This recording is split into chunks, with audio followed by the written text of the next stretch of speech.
Okay. I think we're all live now. Sorry, there was a bit of a tiny delay there because I accidentally pressed recording instead of go live, which happens sometimes. Um, Let me just zoom this out as well. I don't want to be too close to the screen because then you guys can see like all my pores and stuff, and we don't need to see that. All right. I'm also gonna tweet it out. I've had a busy day so far. I've been doing a lot.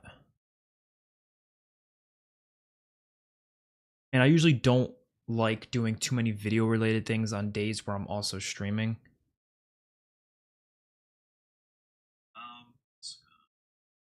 Just because then my voice is like dead by the time I even get to the stream, and we don't need that. Because I don't know if anybody of you guys have ever done like streams or really anything that involves talking straight for like 2 hours. It messes up your voice. It kills your voice, and then you're gulping water and everything, and it's hard. It's really hard. Like having a conversation is one thing, but like if you're talking by yourself, obviously I'm talking to like you guys, but like it's pretty much constant conversation for like a good 2 hours. It hurts the voice.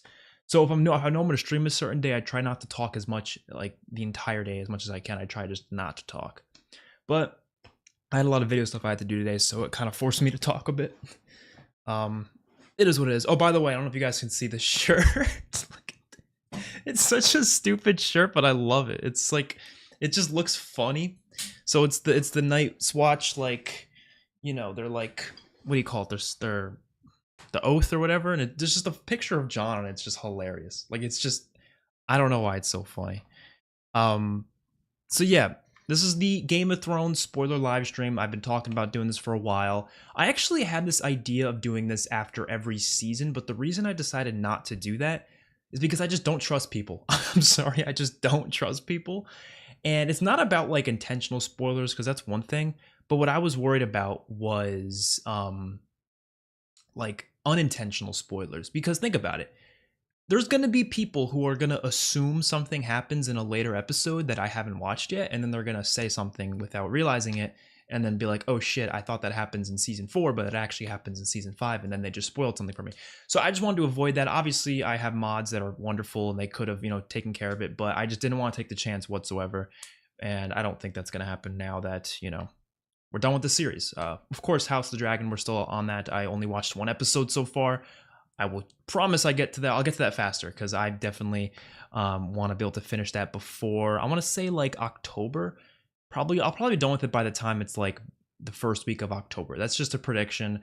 Don't take my word for it. Sometimes I say things and then it doesn't actually happen, and people get mad at me for it. So this is not me officially saying I'm 100% gonna finish it before October. It's just me saying that might happen.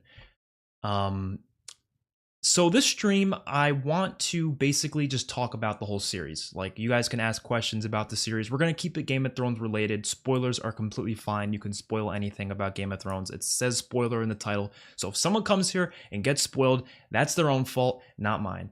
But yeah, anything related to Game of Thrones, just not House of the Dragon. Don't say anything about House of the Dragon. We're not talking about House of the Dragon. Just Game of Thrones. Not even episode 1 of House of the Dragon. I don't want to talk about it. Just Game of Thrones. We can talk about the universe, like some ideas of what they can do in the future with other series. We can talk about that, but just nothing specific about House of the Dragon, just because obviously I've only watched one episode. But we're going to talk about the whole series, the ending, all 8 seasons, the characters, whatever, and you guys ask questions about it and I'll answer them. That's what I wanted to do. I thought it would be really fun to do. I haven't done this for any other shows other than, I think, did I do it for The Walking Dead? Did I do a Walking Dead spoiler thing when the series ended? I might have. I think I did. I'm pretty sure I did. I have a bad memory, but I think I did. Look how much this water is. Look how much water that is. Hopefully we're not going to run out. Okay. What an excellent thumbnail. Yeah, I knew people were going to say stuff about the thumbnail. I just looked up a Game of Thrones image, like any random image, and I was like, okay, this one might work for a thumbnail, but I need to put my face in it somehow. And I was like, just putting my normal, like, body in it like I normally do wouldn't be that interesting. So let me just put my face on Ned's face. That would be kind of funny. But I wasn't going to sit here for hours to actually make it look good, so that's why it looks terrible. It's like, obviously, I didn't blend it in properly with the image. I'm not going to sit here and do that for 4 hours on Photoshop. So I just threw it in there and just called it a day. It's no big deal. um, okay. Yeah, anybody recommending Vikings? I've heard it's kind of similar to Game of Thrones in some ways. I'm definitely, it's on my watch list for sure. What's up, Pendergasted? Streams are mentally exhausting for me. Yeah, they are. That's the thing. People don't realize it. Like, just it is more exhausting than you'd think. I love doing them, but they're hard. I just finished Game of Thrones about the same time you did. Oh wow. Yeah, it's one of those series that I feel like I should have watched a long time ago. I'm glad I didn't, obviously, so I could have done the videos for it. But it is one of those series that, like, I would have loved this back when I was like a teenager. Like, I would have loved it. I said this before. It was mainly because of my just complete fanboyishness for The Walking Dead. I think that's the reason I never watched Game of Thrones, because back in the day, those were always competing in terms of like the popularity. You know, everyone was always like, "Oh, what's the better show, Walking Dead or Game of Thrones?" And I was this big Walking Dead fanboy, so I was always like, "Oh, Walking Dead's so much better." Even though I've never seen Game of Thrones, I would just say that all the time. I would say, "Oh, The Walking Dead's better just by default, just because it's my favorite show, and my favorite show has to be better than everything else." So I think that was one of the reasons I never wanted to watch it, because I just never wanted to experience other things. And then I grew up and I realized it's a dumb mentality to have. So I watched it and it ended up being amazing. So yeah, that's a big thing. Breaking Bad was another thing that I think people usually compared in terms of like popularity with The Walking Dead. But Game of Thrones, I'm just glad I watched it eventually. Funny enough, and this is something I might have said before, but I actually did a poll like 2 years ago, maybe a year and a half or something like that, asking my viewers on this channel if I should watch Game of Thrones, and 51% said no. So it made me not want to do it. So I took some more time, and then eventually I think we did another poll, and there was different shows on it, and Game of Thrones won or something like that. I don't know. I forget exactly why I started it when I started it, but people voted no, like majority of people, and I'm assuming that was because of the ending, which I think is a shame that the ending was kind of, people hated it enough to the point where it ruined the whole show for them. I don't get like that though. Like, it could have been. I will talk about the ending more. If you guys see my reactions, obviously I was not a fan of what they did at the end there, but it didn't ruin anything for me. Like, I didn't sit there and go, "Oh, everything I just watched was a waste of time." That's not how I view media. And I think anyone who views media like that, they need to just, it's a bad way to view media. It really is. Like, I get it. If you were building stuff up and that stuff was not paid off properly, it's a problem. But there was a lot of other stuff in Game of Thrones that wasn't just build up for the ending. There was a lot of stuff that's self-contained within the seasons. And I think that stuff is incredibly strong. And even the build up to the ending, there's a lot of great stuff there. Like, you can say the build-up's great, but the payoff's bad. You can say that, and it's fine. You know, like, it doesn't have to ruin the whole show for you. So it's a shame that a lot of people, it ruined it for them, and they just, I mean, even when I hear people talking about it today, it's like, they say, every time you ask them what's their favorite show, they're like, "Oh, it used to be Game of Thrones until the ending." Like, that's fine. It's their opinion. But I hate, I can't have that mentality. I just can't. It just won't happen, you know? I think you need to take the highs and the lows together. You can't just look at the lows and compare them. You have to look at both, you know? Okay, let's look through more comments. I just had to get that off my chest. I'm so used to watching videos on 2x speed that when I watch something live, everything feels so slow. All right. Is Game of Thrones close to The Walking Dead in overall quality, in your opinion? Oh, the Game of Thrones is way better than The Walking Dead in quality. I just prefer The Walking Dead just because of personal preference. It's just been a story that's affected me more. I've been with the show longer, but I think Game of Thrones is more consistent in quality, and it's had much bigger and like, you know, it's just, it feels more movie like almost. The Walking Dead never really hit that quality except for maybe a couple seasons.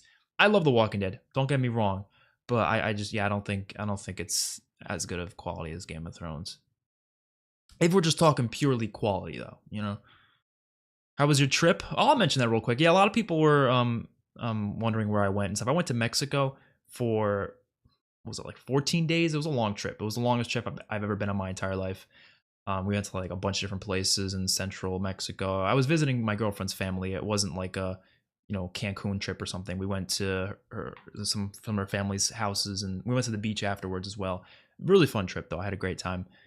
It was just long, so I didn't get to do any work during that time, and I haven't gone without doing YouTube work in like for that long in like years. So it was weird to not have much YouTube related work to do, but it was a great time. I needed the break. It was fun. What are some things you would do differently or change in Game of Thrones? Okay, this is a question I want to answer because it's such a hard question because I'm not like a professional writer, obviously, whatsoever. I've always wanted to be. When I was a kid, that was one of my options of something I wanted to do was like actually write for movies and films and stuff. But for me personally, I think the main thing they have to change is they would have to go back to, I want to say season 7, like the end of season 7, I think is where I would start to change things. Before that, I really don't think there was much that needed to be changed.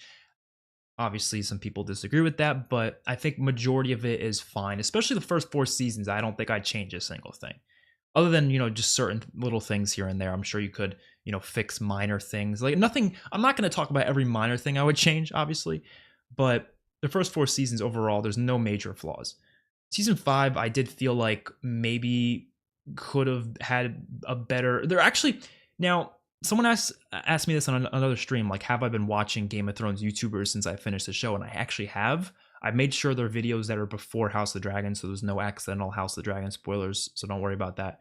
But one thing that I keep hearing people mention is that apparently it was planned or something. I don't know if it was for the books or if it was for this, but there was like a planned time jump after season 4 around that time, but it never actually happened.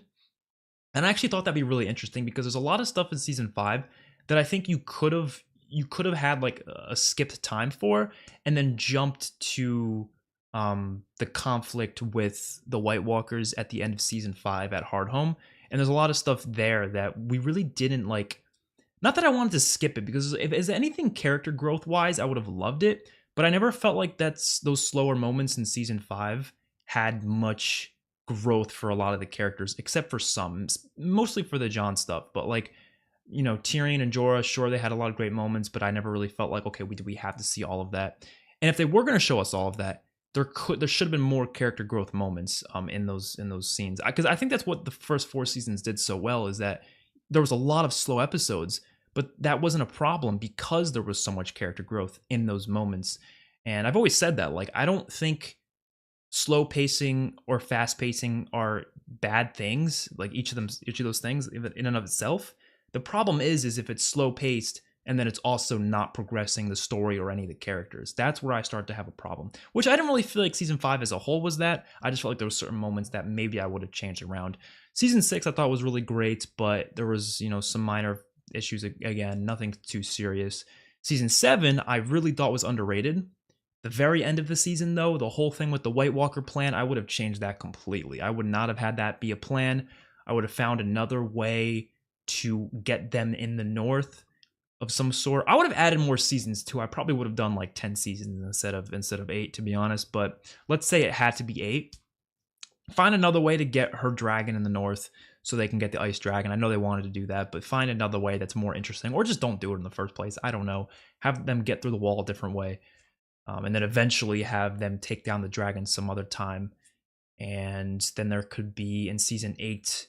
Again, same thing, build it up to the White Walker battle, but have it like take some more time, meaning like have the battle, but then have them lose and then have them retreat to King's Landing. You can do very similar things where Cersei said she was going to help and then she doesn't help. So have them retreat to King's Landing, maybe retreat to the Iron Islands even. Like they always talked about that. Oh, they can't swim, so let's go to the Iron Islands, but they never go to the Iron Islands for some reason.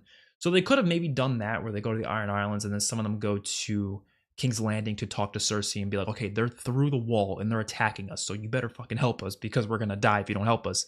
And then there could be another big battle in King's Landing where now it's like everyone against the White Walkers, not just Winterfell, right? Which I think would have worked better because you could have had all these amazing scenes of seeing the White Walkers literally taking over Westeros rather than just taking over the north like they do in those first 3 episodes. Have them literally take over Westeros. and get to King's Landing and maybe even go down like to Dorne and shit. Like that would take so long. Obviously, you have to expand this out longer. It couldn't just be a 6-episode season, but you could figure it out eventually. They get the dragon maybe at some point in one of these battles, and shit goes down. Actually, that could be how they get the ice dragon. They get it at the very end. I know they needed them to cross the wall with the ice dragon, but to find a different way to get them to cross the wall. Your writers, be creative, figure it out. And then I think it should end with probably the hardest part is ending it. That is the hardest part. I can do all that, and then I'm like, okay, well, now how do you end it? Do you do the Daenerys thing? Now, here's two different choices. If they were going to do the Daenerys Mad Queen thing, you had to build that up way better than they did. I know there were certain clues and hints and stuff, but it was not built up enough. So you either have to add more seasons or just have that be built up before, if you want to do that. And then go down that route, sure. But don't have it just end after Jon killing Daenerys. Maybe have there be a whole conflict between Jon and Daenerys now for like a whole nother season. You could have honestly done something like that. Or you could scrap that whole shit and make Daenerys actually a decent person and break the cycle and have maybe Jaime kill Cersei. Everyone always says that. It would be very like obvious, you know what I mean? But sometimes the obvious choices are the things that work the best. There's so many things in fiction that it's so like, okay, of course that was going to happen, but it works because it's well written. The reason why it was so obvious is because it was well written. To me, that would work. I don't know. And then for who sits the throne, like it would have been Daenerys, but if it was the Mad Queen thing, then you couldn't have Daenerys. So who would it be? Literally anyone. I don't fucking know. Like, it doesn't have to be Bran. I didn't have a problem with it being Bran. You guys heard me in my video. I was like, yeah, it's fine. But I think they could have done something else. But yeah, that's all I could really say for that, to be honest, because I'm not a professional writer. That's not my job, but I definitely think if I could sit here for 20 hours thinking about it, I'd probably be able to come up with something somewhat interesting, maybe. What are some things you would do? Oh, I literally just read that. Where does Game of Thrones rank in your top shows list now? So The Walking Dead, Breaking Bad, and Game of Thrones are my top 3. I don't really know what order I'd put them in. Like I say, The Walking Dead's my favorite. Breaking Bad and Game of Thrones could probably interchange with each other, to be honest. So let's just say those are my top 3 shows, and they're in there somewhere, basically. You know, that's all I can really say. What do you think about a series about Robert's Rebellion? Great question. So Robert's Rebellion, a series about it, I personally think it would work better as a video game. And I would love that because Game of Thrones doesn't have a video game, or at least a significant one. I know there's that Telltale game, which I'll probably play it someday. I haven't heard great things about it, but maybe I'll play it. But it's not, Telltale games are not really like video games, you know, they're more like interactive stories. It's kind of different. But like I'm talking like a full video game where you play as a character and you get to like fight in Robert's Rebellion. I think that would work well as a video game. It could work as a show, maybe, but the only issue with it being a show is, first of all, you're completely losing any of the surprising factor about anything, because most of it is already like we already know what happens, especially if you watched any of the history and lore videos, or if you just listen to the dialogue in the show, which is okay because like I know that's similar with House of the Dragon. Apparently, I don't know exactly. I don't know any of the spoilers, but I know there's certain things they talked about in the show. But I don't think they talked nearly as much about it. Robert's Rebellion, they constantly talked about it. And yeah, there's prequels that exist in other franchises that work just fine, even when you already know what's going to happen. But like, I feel like we know a lot about Robert's Rebellion. So I think it could work as a show. You just have to find really good casting for certain characters, because obviously you need like a younger version of Ned and Robert and all of them, which you could find. I mean, they found it for those Visions. They found that younger actor for Ned. He looked close enough, I guess. So I think it'd be great. I would love it. But personally, I think it would work even better as a video game. Just personally. Maybe even, I don't know. They can do Game of Thrones movies too. Like everyone always talks about what spin-off shows they can do. I wouldn't be against them doing like a movie. Movies are for events, whereas like a show is for more of a drawn out story. So if you wanted to do a movie on like a singular event, like maybe like one singular battle or something, that could be a movie. Do you have like a top 3 characters of all time for Game of Thrones or for like all time? For Game of Thrones, it would be Tyrion, Jon, and probably who's my third? Is it Arya? Or is it no, I think it's Cersei, maybe. I don't know. But of all time, probably Rick Grimes, probably Tyrion, and probably Jesse Pinkman. I don't know. I can't think of anyone else. No, I don't know. It's really hard to pick top characters of all time out of like anything. Look at his serialized account. Yeah, if you want to see like my like TV shows and stuff like that, what I've seen, I have a serialized account. Robert Muir posted it right here. The name of it, the name of the app. A lot of people don't know about this app, but it's basically Letterboxd, but for TV shows. It's great. I'm actually really enjoying that app. I don't log everything on it, so don't think I'm gonna log literally everything because it's harder to track TV shows that I've seen. But like for the most part, I have a lot of lists on there too. So if you want to check that out, I recommend checking it out. I'll put like a TV show on it, even if I've only seen one episode. So if I've only seen one episode of it, don't take it too seriously. It does not mean I finished it. It just means I just wanted to add it, so I threw it in there. Like right now, like I have a Game of Thrones ranking on there, and I just kind of threw House of the Dragon in there where I thought it might end up, but like it's gonna move most likely as I watch more episodes, you know. After watching Game of Thrones end of last year, Jon Snow is my favorite character of all time, along with Hopper. Oh, Hopper from Stranger Things? Yeah, he's a great character too. What was the most shocking death and the most satisfying death for you? Most shocking would probably be Ned, just because Ned was like I thought was going to be the main character of the show, and so that's why in that moment, if you guys go back to episode 9 of season 1, that reaction, like I wasn't even nervous. I was sitting there like, oh shit, he's gonna, you know, I wasn't even like talking that nervously because I was like, oh, he's gonna get out of this alive. Something's gonna happen. Someone's gonna save him, or you know, Joffrey's gonna be like, you know what? I'll keep you in prison for more. I knew something's gonna happen. So much so to the point where they actually chopped his head off. You guys remember that? I was going back and forth through the thing. I was like, did he actually chop off his head or not? Like I was really looking through that scene. And then obviously it was confirmed the next episode. So probably the most shocking to me. Most satisfying would probably be, oh wait, I was gonna say Joffrey, but actually Ramsay. It's gotta be Ramsay. Because Joffrey was like sure, but it was also tragic because it's like, okay, it's still a kid and his mother's there screaming for him. Like it's still like fucked up when you think about it. Like, yeah, he deserved it, but like still a kid. Ramsay though, there was no one there to mourn for him. And he was probably a worse person than Joffrey, even because he's older. He knew what he was doing more than Joffrey was, to a degree. So yeah, I think Ramsay was the most satisfying death.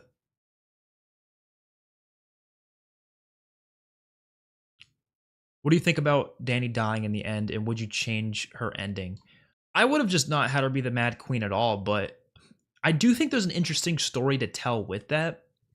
You would just have to have built it up for a longer time. And I would have, if they were to go the Mad Queen route, yes, I would have her die in the end and by Jon's hand. I think that was fine.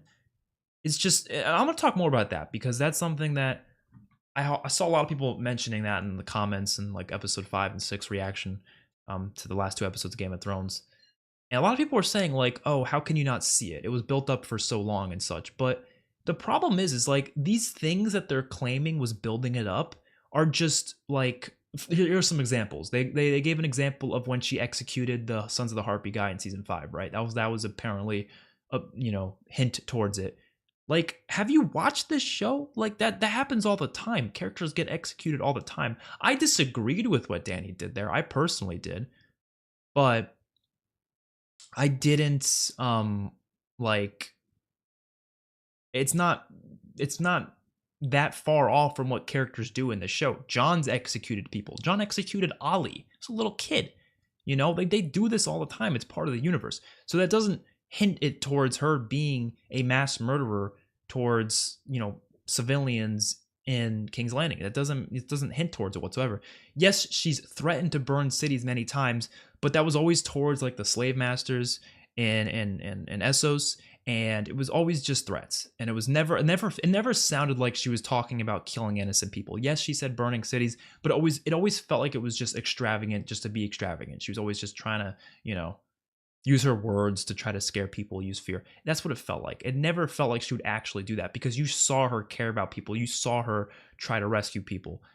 And yes, it could have just all been a facade. I don't know. Or is that the right word? I don't fucking know. You know what I mean? It could have just all been a face she was putting on. She was just pretending to be someone else, and this whole time she was evil, or it just builds up towards the end when it happens. But the problem is, I never had this like debate between is she gonna do it or is she not, right? Is she gonna start killing people? Is she gonna become her father or is she not? I always, every time they talked about that, the characters, every time they talked about it, I always said, well, of course not, right? Like, of course not. And that's why when it happened, it didn't feel like, oh, holy shit. It felt more like, what? You know what I mean? That's why my reaction was like that. I would have also think it would have worked better if maybe she wasn't killing civilians on purpose, but they were just like collateral damage type of a thing, right? Like she was just so full of hatred. She wanted to kill Cersei, so she tries to kill her and she gets a bunch of innocent people killed in the process, right? That would have been fine. But that's not the issue is she literally just she looked at civilians and said, "Let me kill them." Like that's what she did. That was the problem with it. That's why I didn't like it. I think there was a million ways. I keep bringing up a million ways they could have done it and it would have worked. I don't think it did. Excited to see more and more Game of Thrones actors joining the MCU. Oh yeah, like a lot of them: Amelia Clarke, Kit Harington, Richard Madden, Peter Dinklage. Yeah. Wait, Peter Dinklage? Oh yeah, he was in Infinity War. I totally forgot about Infinity War. He was technically in He was in X-Men as well, but that's not MCU, obviously. But still, did you watch the Game of Thrones finale table read? I watched a couple clips of it, not all of them, but I did watch a couple clips of it. I can't watch it on stream right now because it's probably gonna get copyrighted if I do. A lot of YouTube videos are copyrighted. Have you read the Game of Thrones books before? No, but I bought the first two, started reading the first one. Have not gotten far through it though. I've been very busy, but I did read a little bit of the first one. I'm gonna read them because why the hell not? What's gonna be the next movie reaction? Honestly, I have no idea because I have a couple that I've recorded, but I'm not sure which one I'm gonna actually edit first. It could be From Dusk Till Dawn, or Psycho 2, or Dazed and Confused. I don't know, one of those. But I have a lot more show reaction stuff coming out in the next few days, so I have been more focused on that as of recently, but a lot of movie stuff is coming soon. How do you think Game of Thrones compares to Lord of the Rings? Very hard to compare because one's a show, one's a movie franchise, but Lord of the Rings is perfection, like from start to finish. I don't think there's any flaws in it. I have never had a single flaw to say about Lord of the Rings. I think it's perfect. All three of the films, everything about it. I can't compare the books. I didn't read the books. But I love those movies. They're fantastic. I have not watched the Hobbit movies either, which I might do on this channel at some point. But Lord of the Rings, reactions are on this channel, by the way, to Lord of the Rings. If you haven't seen those, they're like 2 years old at this point, but I did it like 2 years ago. And absolutely loved it. Game of Thrones is more like character driven. I felt more invested in the characters in Game of Thrones. Lord of the Rings is more of a spectacle where you just like get to see such crazy stuff in this large expanded universe with just so many awesome things, a lot of amazing action, a lot of amazing battle, a lot of fantastic directing by Peter Jackson. But Game of Thrones is more character driven. So, which is usually what happens with the TV series. Obviously, a TV series is going to spend more time with the characters and dialogue, so you're probably going to care about the characters more than you would in a movie franchise. So, I probably would say I like Game of Thrones more, but Lord of the Rings is just better. I don't know. It's really hard to say. You know what I mean? Because one is just so much longer than the other, but one's more concise. You know what I mean? Jon deserved a better ending. Actually, he's the one character that, like, yeah, I think they did him a little dirty with some scenes in season 8, but I liked his ending going back to the Night's Watch. It was fitting for him. I couldn't see him on the throne, even though I always said, like, oh, that might be what's going to happen. At least once it was confirmed that he is the heir to the throne. I was like, oh, he's going to be going on the throne. But I don't think I'd have liked that much actually. Like I think him going to the North was probably the most fitting ending, and it opened up the possibility of a spin-off sequel series, which I've already heard about them doing that, but I don't know if it's actually going to happen or not. I would like to see it. I wouldn't be against it.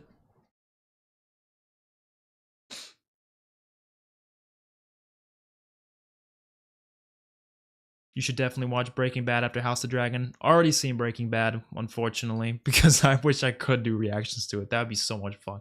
But I've already seen it. Love the show though.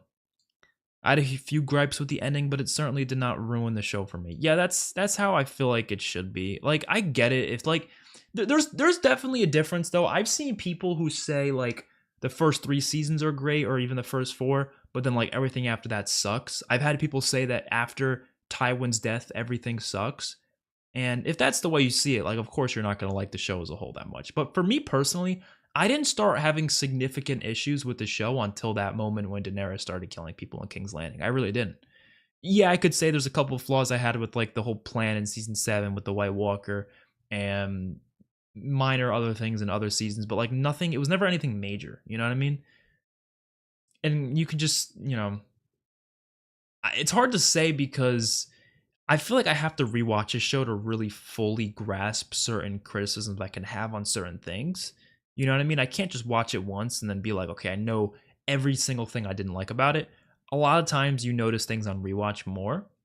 That happened with a lot of different shows I've seen before, but for me personally, well, it definitely happened with The Walking Dead. But for Game of Thrones, when I watched it all the way through, like I barely complained about stuff in my reactions because I was genuinely enjoying everything. Like I loved everything that was happening. I was so attached to the characters and the story all the way through. I didn't start actually saying criticism, like big major criticism, until that moment.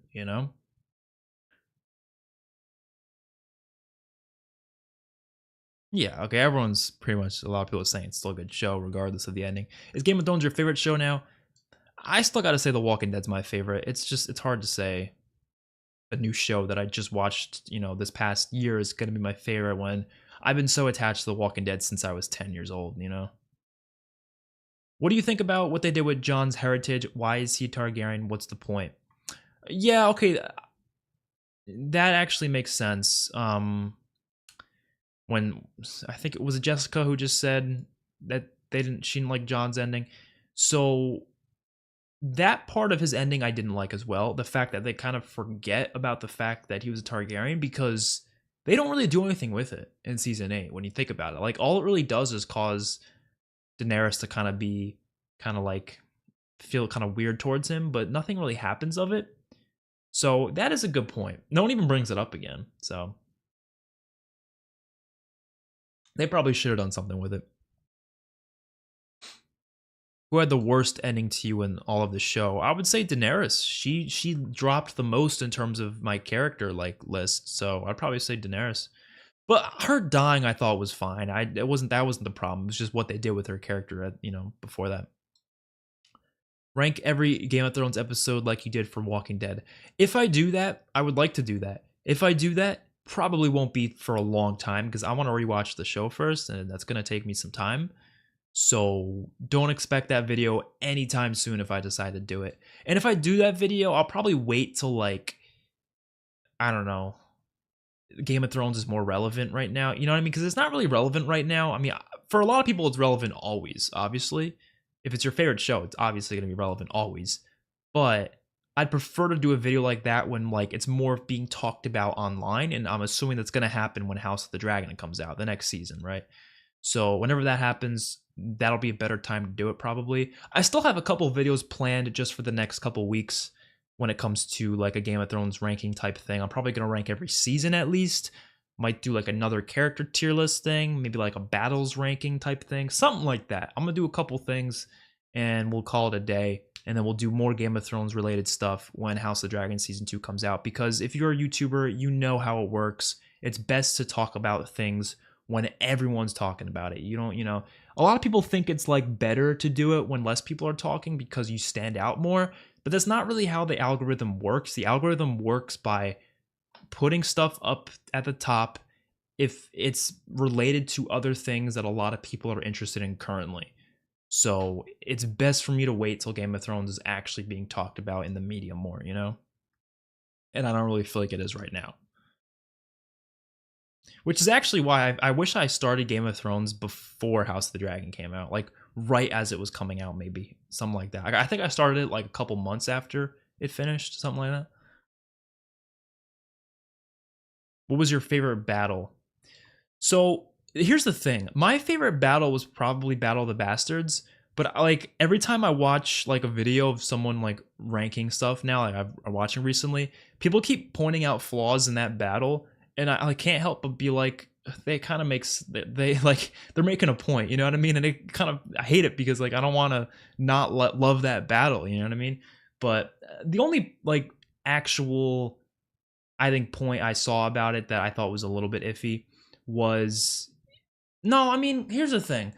Like, sure, the main thing everyone says is why didn't Sansa tell Jon about Littlefinger and the Veil, right? Why didn't she say that?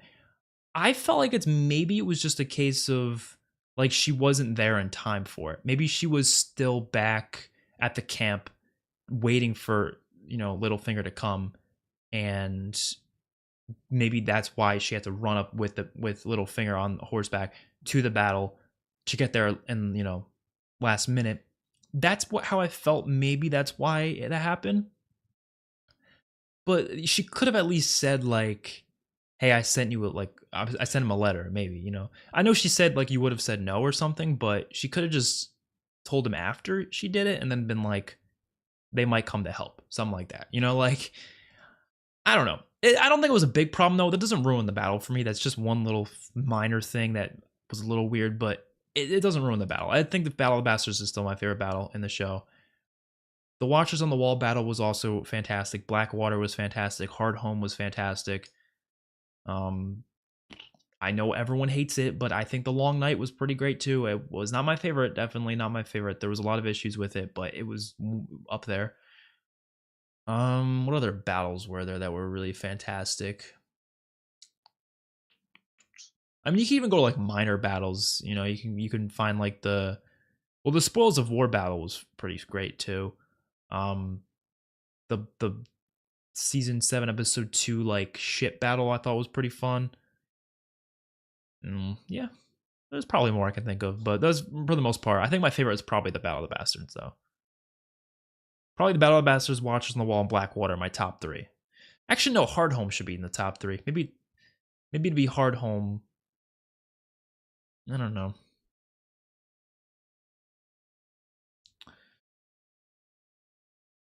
I think the only thing about the ending was how annoying Grey Worm was. Yeah, that kind of annoyed me. He didn't really feel in character too much. Like, yeah, I know he was pissed about Missandei's death, but I don't know. Didn't really like it too much.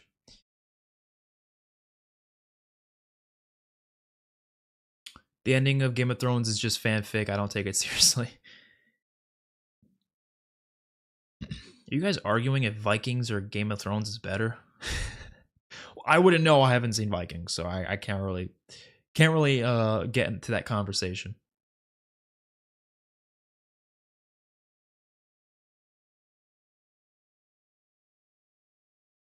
Tyrion had a better story in the book than in season 5. Well, I guess I'll find out when I read it. Yeah, I'm only gonna get to half of the stream's worth of chat. No, because I usually like I'm really good at like skim reading. So like if like sometimes I'll read a question and like if I don't, and I feel terrible doing this sometimes, but like I can't obviously read out every question, but I at least try to skim read things and I'll skim read them in my head. And if it doesn't seem like a question that I feel like I want to spend too much time on, then I might have to skip it. Like I do, and I feel terrible when I do that, but that's just how it has to be sometimes. Or else, yeah, like Arctic is saying, I'm never gonna get through the stream. We're gonna be here forever. You know what I mean? So I try to answer as many as I possibly can within the time I have. I just don't see how you can retreat from the army of the dead. Maybe a few people on Dragonback. Yeah, with the season 7 thing. Yeah. Never understood how Cersei blew up the Sept, which is literally their Vatican, and no one questioned it. Yo, actually, that would have been a fantastic story in season 7 if they actually had like a whole thing of people like revolting against Cersei within King's Landing. Because that's true. Why did no one do that? I don't know. Especially given how much they worshipped like the High Sparrows and stuff. You think they would have? I don't want this to turn into a complaining about Game of Thrones stream. By the way, let's talk about the good stuff too. There's a lot of good stuff. For me, it's like 99% good stuff. It's just 1% bad. It's just 1% bad. I wish we could have seen the fall of Last Hearth. That would have been cool. I was saying, like, with how I think season 8 should have been, like, they should have had more scenes of showing how powerful the White Walkers are, with seeing them just going through communities and just taking them out. Like, that would have been really cool, you know? George R. R. Martin planned for them to do 13 seasons? Really? Damn. I did hear that the reason why they made it 8 was because they were gonna go do like a Star Wars movie or something, and then it never ended up happening. So that's shitty. I don't get why that had to happen though. Why couldn't like I feel like if I was in that position and I just didn't want to write for this show anymore and I wanted to do a Star Wars movie, I would have handed it over to someone else. Why you know what I mean? Like why just try to rush it, you know? I don't get that. I have no hope for the Jon Snow show. Well, here's the thing. Okay, you say after how bad season 8 was, I have no hope for the Jon Snow show. What if it's no one, like, the issues you had with season 8 probably wouldn't exist in that? You know what I mean? Like, if it's not the same writers, which I'm assuming it wouldn't be, it probably would be different writers. If it's good writers and they got good production value, I mean, it's going to have good production value. Above all else, even season 8 has fantastic production value, fantastic graphic, special effects, fantastic, even cinematography. There were some choreography issues with some of the fighting, but most part it was pretty fantastic. You know, like from a production value level, it was solid. Most of the issues was with the writing. So as long as they had good writers, like I think they could do some probably interesting stuff with it, you know. And I'm seeing that with House of Dragon already. I watched one episode and it's fantastic. I'm assuming it's none of this. Those David and Dan. I don't know who they are, but I'm assuming they're the showrunners, right? I think they are. Some people keep saying their names. I think they're the showrunners. They're probably not involved in House of Dragon, is my guess. So I don't know. As long as you have good writers that know what they're doing and they have interesting ideas and they have a good budget, you're going to make some solid stuff. That's the way I see it. So I'm never going to not be excited for other Game of Thrones content just because of not liking the ending. And that goes for any show out there, really. Like any series, franchise, whatever. I'm never one to just drop it because of something I don't like. Like even if they drop like that, let's say the next 7 Marvel movies are terrible, I'm still going to be excited for the 8th one. If it looks good and it has a good writer or director on it, I'm gonna look forward to it. I'm sorry, I just am. Call me a shill. I don't know. I prefer being excited than not being excited. You know what I mean? Like everyone always tells me, stop being excited. You got to lower your expectations. But it's like, it's not fun not being excited though. That's not fun. That's, you know what I mean? That's part of the enjoyment of it, is the excitement leading up to it, you know?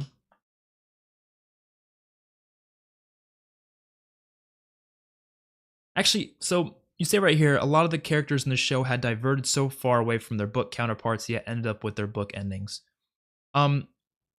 This not really related to what you said, but kind of. I want to talk about a big thing I've heard over the past seasons, whatever, watching the show, a lot of things in the comments. A big criticism a lot of people had was related to it being different than the books, right?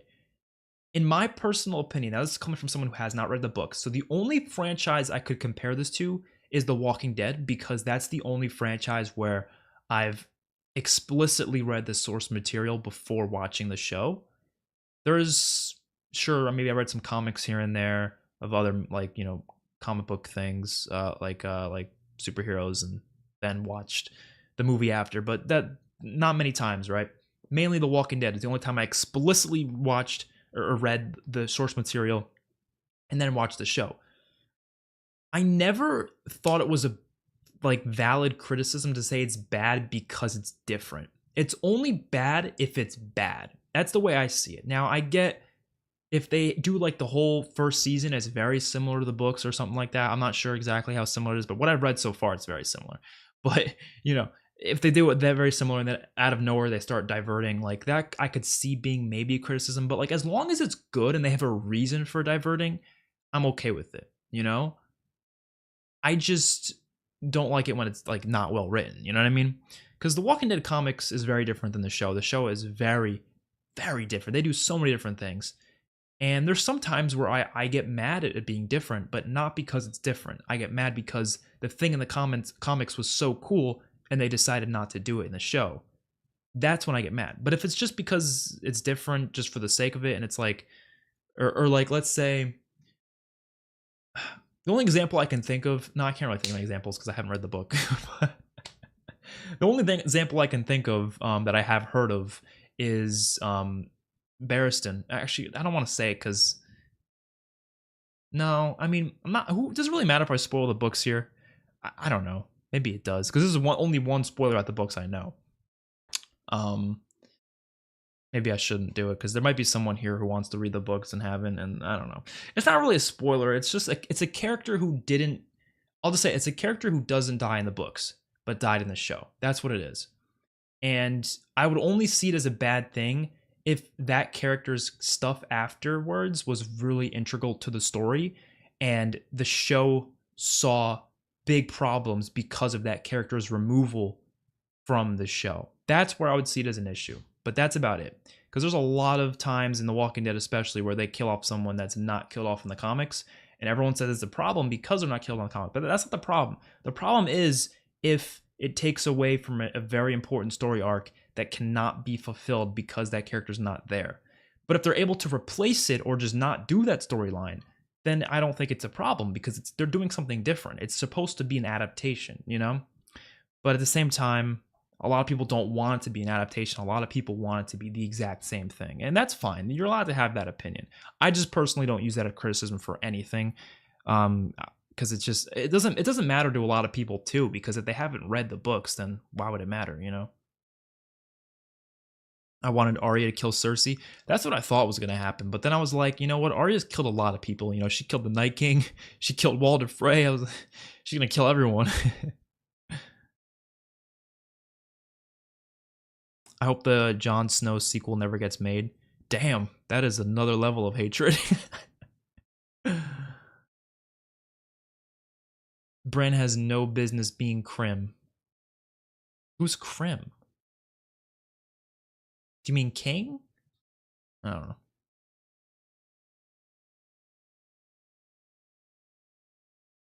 Episode ranking for each season. If I did an episode ranking, it'd probably just be a total ranking, like of every episode, not just of each season. Have you watched Better Call Saul? Most of it. I haven't finished it. I have not done it for the channel, but if people really want to see me react to the last season, maybe I'll do it. But I can't do the other seasons because I've already seen them, you know. But I'm almost done with that show. What was the most shocking moment for you throughout the show? Ned's death. And then the Red Wedding would probably be number 2. And then number 3 would probably be, honestly, Tommen when he committed suicide. Oh, I shouldn't have said that. YouTube might demonetize me for saying that.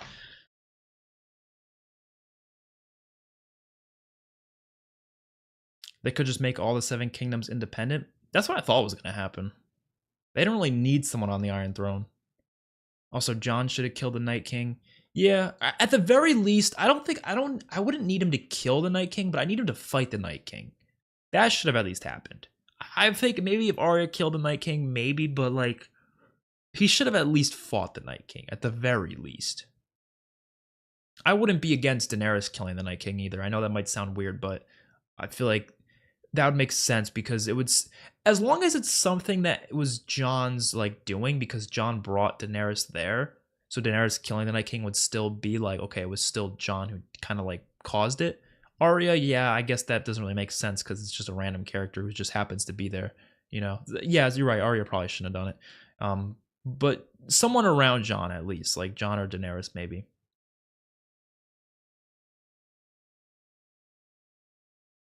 There's an RPG game too for Game of Thrones. I never heard of it, but I'm sure if I haven't heard of it, it's probably not good. That's the thing. If I haven't heard of it, it's probably not that great, or it's at least like really low budget. Are you excited for the Dunk and Egg spinoff? So is that the egg on the egg thing? Like, is there a spinoff about that? Right? I think I heard about that. The Aegon thing.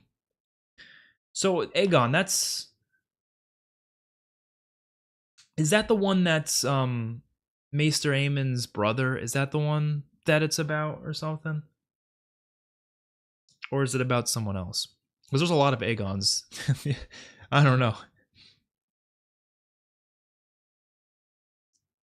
Can we mention stuff they cut from the show that's in the books? I'm gonna say no, just because I'm gonna read them, and just because some people in the comments might want to read them.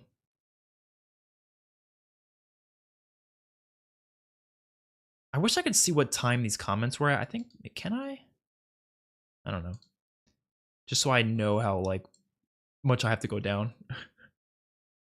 An animated film of Bobby's Rebellion. Bobby's Rebellion. Yeah, animated would work too, to be honest. But I would probably prefer live action. But if it's gonna be a animated thing, I would prefer just a video game. But after watching the Clone Wars, honestly, animation's pretty cool. You know, if it's done right. Which Game of Thrones character has the best arc, in your opinion? Ooh. I want to say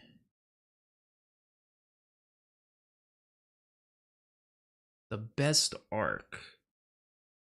Jamie minus season 8. Probably Jamie minus season 8.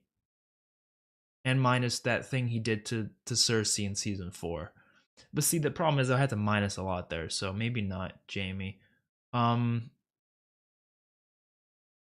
argument can be made for Jon Snow, just in case, just in terms of his leadership position that he gets. You know, the building up of that. Maybe Jon, probably. Tyrion's fantastic, but I don't know if I would go with him for the best arc. I don't know. I always thought Daisy Ridley could play an amazing. Oh yeah, she'd be a great young Cersei. The only problem is like you have to do it like now. Cause no, isn't she like the same age? How old is Daisy Ridley? She's like what, like 30 something? I don't think that's that much younger than Cersei is though. Daisy Ridley. So she was born in 92. So she's 30. I can't do math. 31?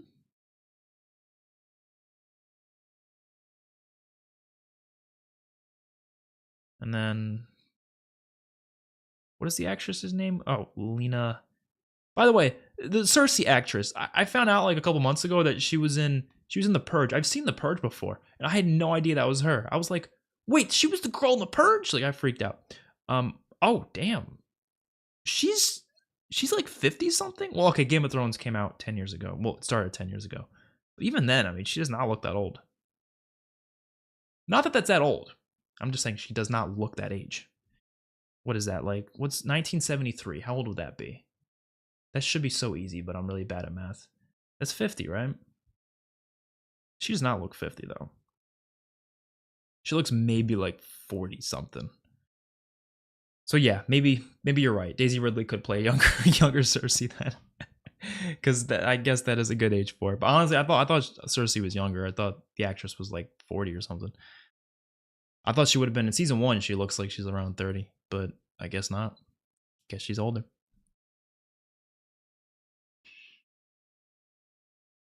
Yeah, this guy's going as slug pace. I like to take my time. I'm sorry. Whoa, I just skipped a lot. Don't worry though. We're gonna get to the end of it. That's the whole point. Because the problem is if I just keep skipping everything, then it's like, you know, what's even the point? But I'm not reading everything. I said that I'm not reading everything. Just certain things. Who's a better villain, Ramsay, Cersei, Joffrey, or Baelish? Cersei. Didn't even see Cersei there. It's definitely Cersei. Ramsay was more terrifying and like more evil, I feel like, but Cersei was just better written in general. Baelish was great, but for a lot of the series, like the first 3 seasons, I didn't even see him as a villain. I didn't see him as a villain until he killed Roz. And I was like, well, I guess he didn't kill Roz, but he gave Roz over to Joffrey. Red Wedding got to be the most shocking. Red Wedding was really shocking, but I feel like Ned was just a tiny bit more shocking. Brianna Tarth gets no love. For what? My favorite characters? She's up there. She's great, but she's not my favorite. Yeah, I heard about that. Did anyone hear this wild theory that Drogon was taking Dany's body to Volantis to be resurrected by the Red Priestess? Uh, that's highly possible, I guess. I kind of hope it's not the case, just because that's one thing about Game of Thrones, like that whole idea about resurrections. Keep it limited to certain characters, because if anyone can get resurrected, then it starts to like lose its significance. So, I mean, if they were to ever do anything in the future with these characters, I guess maybe they can do that, but I don't know. I guess it's going to be left up to interpretation then.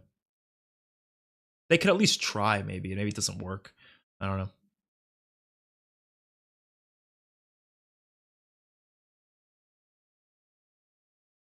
I wanted to see Ramsay's Bolton head to get decapitated more than him getting eaten alive by hounds.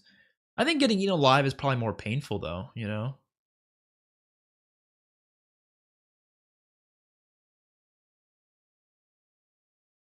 Damn, Hayden, do I gotta block you? There are a lot of people are deleting your messages.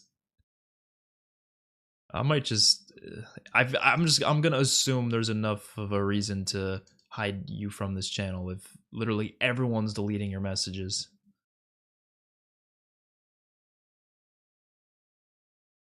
Um, I trust my mods enough. If they're deleting literally all your messages, it's probably good enough reason to block you.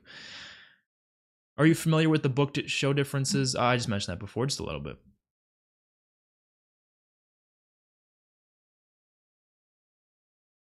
Two characters, one scene that you didn't get. Mine is Robert and Tywin, who came out on top. Two characters, one scene that you didn't get. What?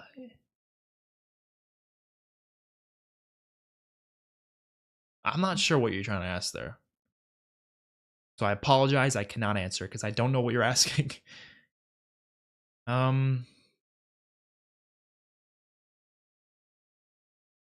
Will you be ranking all Game of Thrones characters? Most likely in a tier list, yeah. Like in a singular one. I've already done it per season, but I think doing it like in one full tier list would be kind of interesting. Which battle or fight scene? Oh, I already answered that. Battle of the Bastards. I do understand that there's going to be some repeat questions because I'm obviously not getting through this that fast. So, you know, there's going to be some that I've already answered, but someone already asked it a long time ago. So apologies, but apologies if I, answer a question again, that type of thing. If you could bring back one character, who would it be? So like have a character not have died in the first place. I want to say Stannis, but no, he did have a reason to die. I just probably would have done his death a little differently, maybe like a little bit later, sort of a thing. Not right in season 5, but who would I really have wanted to brought back, like in terms of just wanting to see more of this character? And I felt like their arc wasn't done. I'm gonna say, I feel like Sir Barristan you could have kept around, maybe. Didn't really think he had to die. I don't think his death really. You could have kept him until season 8, maybe, and then had his death happen to start Daenerys's Mad Queen thing. Maybe that would have even worked better than Missandei, or it could have been Missandei and Sir Barristan in season 8. It's highly possible.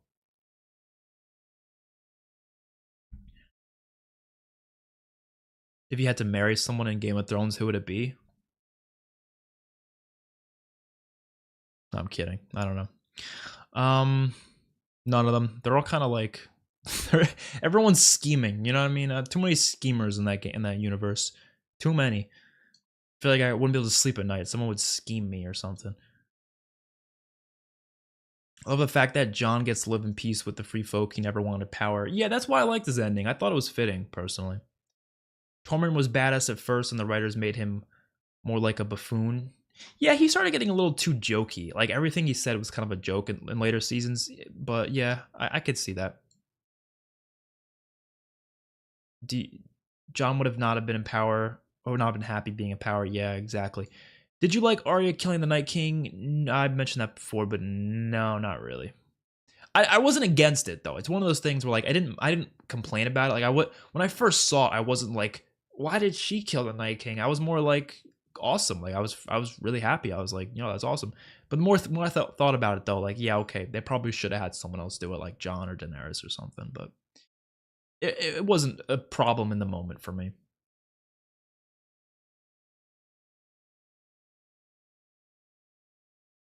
Do you prefer binge watching a big series or experiencing it as it premieres?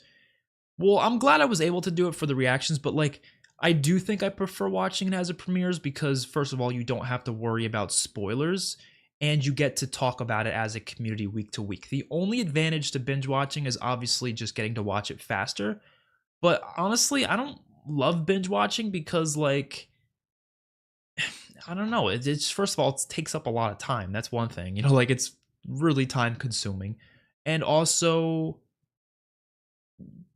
I just prefer when it's kind of like spread out a bit, which is why I hate how Netflix releases shows with like releasing it all at once, one season. I prefer when it's week by week because then you get to watch it with everyone. And especially a show like Game of Thrones where like something big happens every episode pretty much.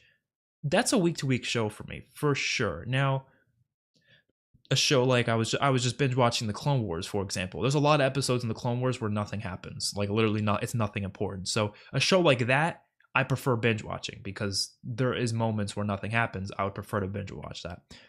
But Game of Thrones, big event every week. That is better for watching it live. What is your favorite quote or dialogue from Game of Thrones? Um, Literally anything with Tywin in like the first couple seasons is fantastic. Anything with Tywin or Tyrion in the first 4 seasons definitely can be up there as some of the best dialogue. But one that stands out, I do like the Varys and Littlefinger talk about like when he was talking about Littlefinger was talking about the chaos being like a ladder. And was that season 3 episode 6 or something like that? That was fantastic. Back and forth scene.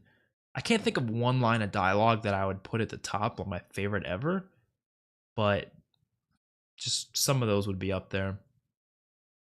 Um, oh, Tyrion's trial for sure. Literally all the dialogue in that scene where he says he's on trial for being a dwarf. I think that's the best piece of dialogue for me. I love that trial episode so much. I don't know what else I would say though. There's so many amazing pieces of dialogue in this show, like incredible lines of dialogue. I think it's some of the best read dialogue in fiction, in my opinion. Did you have any favorite couples in the show? I don't recall you rooting for anyone. Yeah, I'm rarely the type of person to ship someone. Like I don't know. I love relationships and stuff in shows. If they're very important to the characters, and a lot of times there are important to the characters, but I'm rarely gonna be like, I want them to get together just for the sake of it. Like, no, it's usually if I want them to get together, it's because of the story. It's something related to the story. I think some of my favorite ones are just to watch, like Sam and Gilly were probably one of the most like wholesome ones. They didn't really have any like problems. It was just, fully just they were in love with each other. John and Ygritte, obviously there was problems there, but they were really entertaining and really fun to watch. What else would I say? Tyrion and Shay, honestly, until what happens later on. But I really did like them in like season 2. After that, not really. Um, yeah, I'd probably say those ones are fine. Yeah. Oh, Rob and Talissa as well. They were great, which ended horribly, very tragically.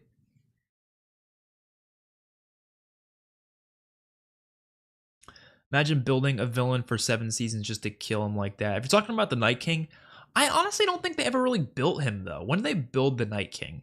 They maybe had like 5 minutes worth of scenes of him in the entire show. When you really think about it, like leading up to season 8, he's probably in like 5 minutes of screen time, and he never says a word. I don't think he can even talk. So I know I see what you're saying in terms of just him like being the build up as a threat. That's true, but in terms of him being like a character that was built up, I wouldn't really say. I kind of wish he was more of a character. Like they could have made the Night King, like imagine it was someone who was human, right? And I heard Night King was made up for the show. He wasn't in the book or something like that. So this is what would have been more interesting. Let's say Night King was more human-like. Like for some reason he was a bit different than the other White Walkers, where he actually had more human-like qualities, where he talked like a human, conversated like a human, and you could even have him try to talk to, maybe he talks to Jon Snow in a certain scene, or maybe like he can talk through like talk to Bran like through the whatever, you know what I mean? Like they have those weird connections. Maybe he's able to talk to him. Stuff like that would have been really fucking awesome if that was the case. I think that would have been so interesting, but they didn't do that. Game of Thrones deconstructs the fantasy genre, and any other show Jon would have became king like Aragorn. That's true. That I did. That's why I liked his ending a lot. I thought it was worked. Even though Aragorn becoming, everything that happened in Lord of the Rings, I love that as well. But I think Jon's ending was perfect.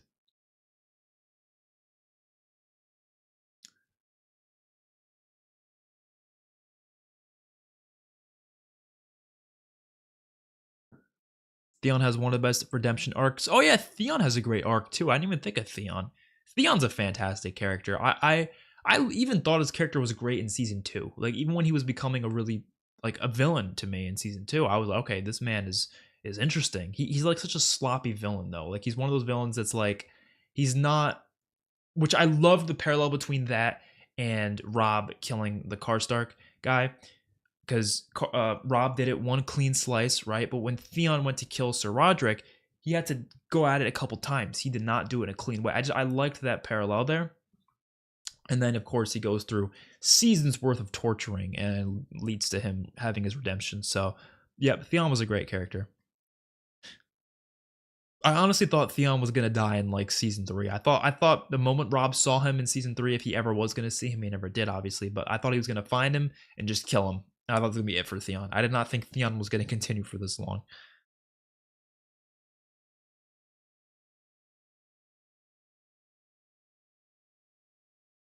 Yeah, see, this is why it's a good thing that I go through these comments slowly. A lot of people were saying they don't like that, but this is a good thing because then I don't have to deal with whatever problem might be going on in the chat. I don't know what was being said, but yeah, let's keep it chill. No need to be yelling at each other, all right?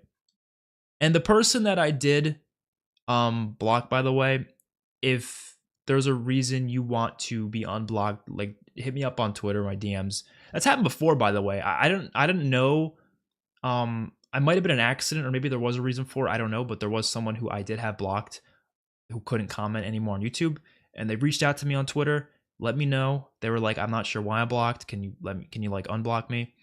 And I said, yeah, because like I don't know why I did it. And maybe it was for a reason. Maybe if I can't remember the reason for it, I'm not gonna keep the person blocked. Like I'm always gonna give people second chances, but just you gotta tell me what happened. You know what I mean? Like you gotta let me know. Um, Actually, this is really funny. So I don't know if any of my mods know this, but whenever you delete comments, it actually gets sent to like a special folder on YouTube where you can look at them. And so I made sure, obviously, to avoid it after, or before while watching the show. But after watching it, I like checked it out for like a 2 seconds just to read a couple of them, and you couldn't see that many. I think you only see like the past couple like months maybe or something like that. But I saw a couple, and I was like, yeah, okay. Like some people are intentionally spoiling, sometimes it's unintentional, but like sometimes it's like it's just like you got to be careful with these spoilers. Like you just got to be careful. Like some people just they don't think about it. You got to be careful. You got to think about it. I've had many times like that where I'm not a mod on other channels, and I'll go on the channel, someone will comment something that's like unintentionally a spoiler, and I'll like reply to them and be like, yo, you should probably delete this because like it's kind of spoiling something. Some people just don't realize it. I don't know. Okay. We're going to keep going. I'm just going to use the bathroom real quick. I'll be as quick as humanly possible, and they'll come right back. We're about an hour and 10 minutes into this, so we're probably going to go for about 2 hours stream. I want it to be a 2-hour stream around there, so I'll be right back, probably like a minute or two, not even.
Okay, I actually want to try something because I knew about this feature, but I never used it before. I'm just kind of gonna do it. So it's the poll feature.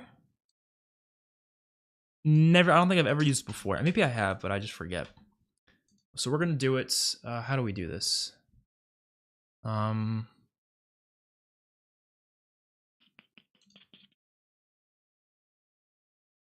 figure it out eventually. If it takes too much learning, I probably just won't do it. Oh shit, I inserted an ad. I'm sorry. I did not mean to do that. I inserted an ad. I feel so bad for the people who have to watch the ad. How does that even work? Is it like, do they have to watch it? I swear I did not mean to do that. Damn. Wait, but how does that work? Does that mean everyone has to watch the ad? Or is it just me?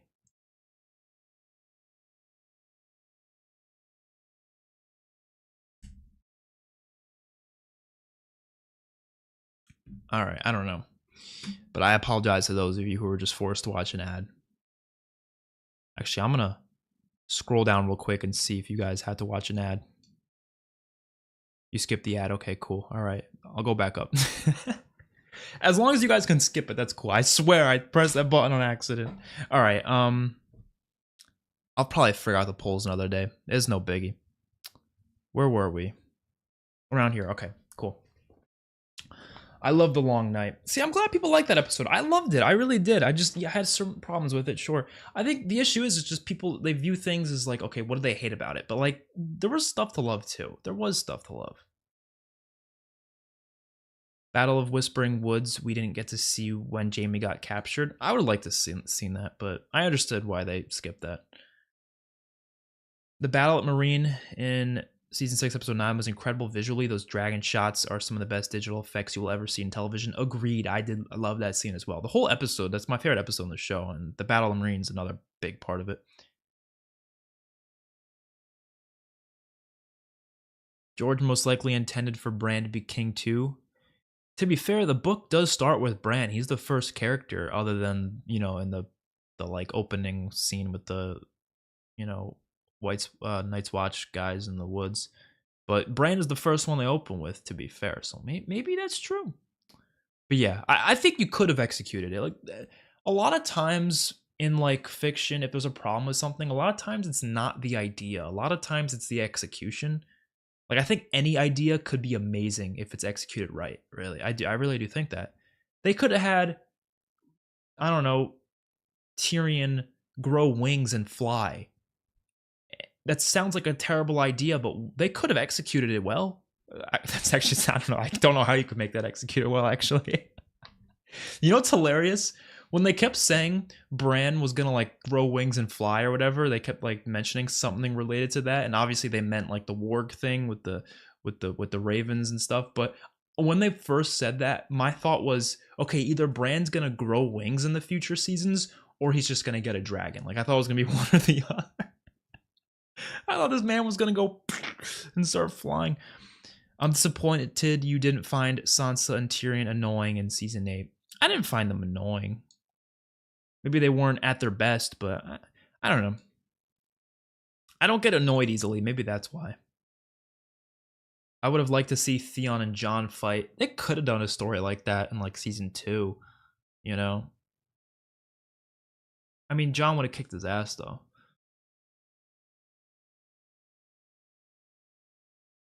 Have you heard the theory about Bran being evil? Is it the whole thing of like him knowing everything but not doing anything about it? That kind of a thing? I don't know. I hate that Sansa became Queen of the North. I was okay with it. If you want to talk about good stuff, we could talk about Jaime's bath scene. Another great scene of dialogue. Yes, that's one of my favorite scenes of dialogue as well. I think I mentioned that in the reaction. I was like freaking out over that episode. I was like, wow, this is amazing. Who do you think was the best player in the Game of Thrones? Ooh. Well, to be fair, Cersei lasted so long, like there. You know what I mean? So I could honestly say Cersei's one of them. But I wouldn't say just because she never got beat was the reason. Well, she did get beat in the end, but you know what I mean? Like, for the most part, she was like always on top, except for that little bit with the High Sparrows. But I think I feel like Tywin was for the most part. It's just that one he just underestimated Jaime. You know, he underestimated the fact that Jaime would free Tyrion, and then that led to his death. I guess you could also make the argument for Varys up until that last season, but maybe for some of it. The only problem with Varys is I keep every time I say his name, I pronounce it differently. It's hilarious. I don't know if you guys noticed that. Only problem with him though is I feel like he switches from who he supports like every 2 seconds, and they explain that he does that, and they mention it in the show, and they're like it's because like he finds someone who's better for the realm. Like if he finds someone who's better for the realm, he's gonna change his loyalty. And I think that's fine. Like I would do the same thing if I'm loyal to someone and then I find out they're a psychopath. I'm not gonna be loyal to them anymore. As simple as that. So they kind of brushed over the Lannister and Tyrell battle at Highgarden. Would have been cool to see it fleshed out. Yeah, I agree with that. I actually mentioned that. I feel like that could have been a whole episode in and of itself. I guess the reason it wasn't is because there wasn't maybe like. No, they could have made a whole episode out of that. I guess it was more of a like they kind of won really easily, I guess. So it wouldn't have been a large battle, but that could have been really cool if they did it for a bit longer. It was their project. They had their own plans. Oh, you mean the Oh, you guys are talking about the Jon Snow thing. Are you guys talking about the Jon Snow thing? Oh, you mean the whole show? Not the Jon Snow thing. You guys talk about the whole show. Yeah, okay. Well, no, here's the thing though. I know like HBO, but like are you sure HBO couldn't have stepped in and done something though? Like don't they have more of a say, or is that not true? Am I just talking out of my ass? I might be talking out of my ass. But even then, why couldn't they have given it over to someone? Even if it was my own project and I didn't want to do it anymore, I would have handed it over, you know? Unless they genuinely thought that was the ending that everyone would love, but I can't really sit here and think that that's what they thought. The Star Wars thing isn't true. They always intended the show to be 7 seasons. Well, it was 8 seasons, but yeah. I don't know. I'm just saying what other people say. I have no idea what's true or not. I can't fact check these things because fact checking is impossible on the internet. You can find information that says one thing and then other information will say the complete opposite. So fact checking doesn't exist anymore. It just doesn't.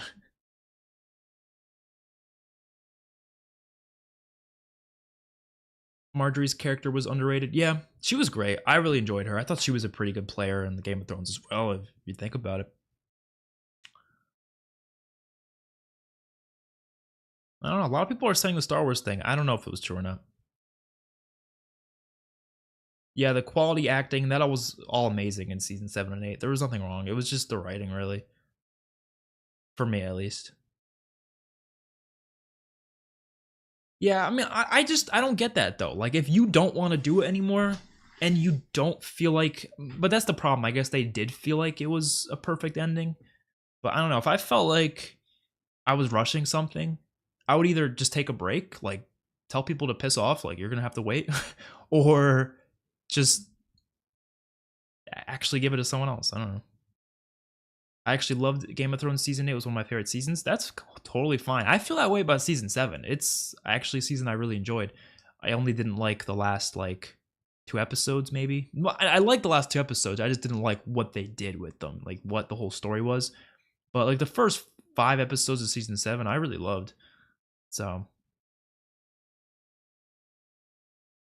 yeah, that's what I don't get though. Why would they refuse 10 seasons? Like if the Star Wars thing isn't true, then what was the reason?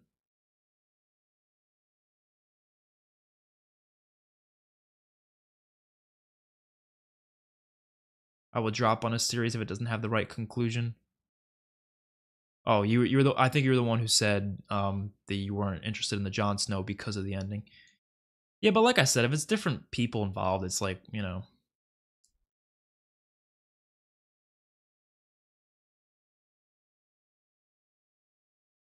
The problem is that once the source material ended, George R. R. Martin wasn't involved anymore and the quality dropped. You know what's so crazy to me? And it's like, it's so weirdly similar. This is like the exact thing that happened with The Walking Dead. Like, I know it's a Game of Thrones stream. Why am I talking about The Walking Dead? I still love The Walking Dead. I always do.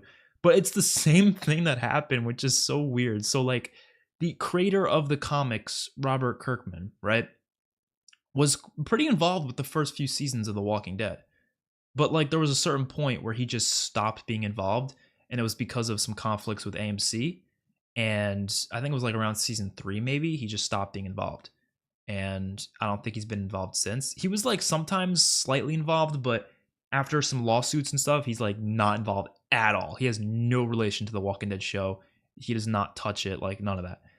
And so I'm assuming that's similar to what happened with the George R. R. Martin thing, but maybe in a different way. But I guess the difference with The Walking Dead, it was The Walking Dead was never that similar to the comics, so it's not like it was similar to the comics in the beginning and then diverged. It was never that similar to the comics. It was very different all the way through. But like I just don't get that. Like if I was those showrunners, like I would want George R. R. Martin. Hell, I'd you know let him take over the writing of it. Like if he wanted it, if he wanted to like be the leader of this, if he didn't want to wait for his books to come out first, I would have let him be a part one of the showrunners for it. If he wanted to. I don't know. Can anyone agree the long night was way over long and hard to see since it was hella dark? You could barely tell who was getting hurt, killed, or what. So obviously, I upped my brightness a bunch on my monitor. My monitor is pretty good, and I'm pretty close to the screen. I was able to see most of it. In my reaction, I mentioned maybe once or twice, like, okay, this is a little bit hard to see, but I feel like sometimes it was intentional. But when you needed to see what was going on, I saw it personally just fine. But it really depends on your TV, I'm assuming. So you just need to have the right setup, I guess, which shouldn't be the case. They obviously should make the lighting work better for everyone, so it's not going to be a problem for anyone.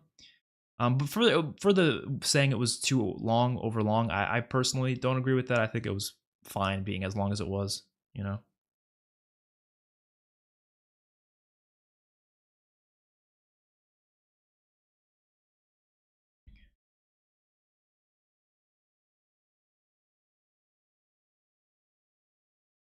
House of the Dragon is based on Martin's Fire and Blood, which exists in the Game of Thrones universe and is written as a history textbook. It's very unreliable too because in universe the book is written by a biased maester. Really, that's funny. I'm excited for House of the Dragon. Like I said, one episode, amazing, but can't wait to watch more. Why would Bran need a Master of Whispers if he's the three-eyed Raven? Yeah, I have no idea.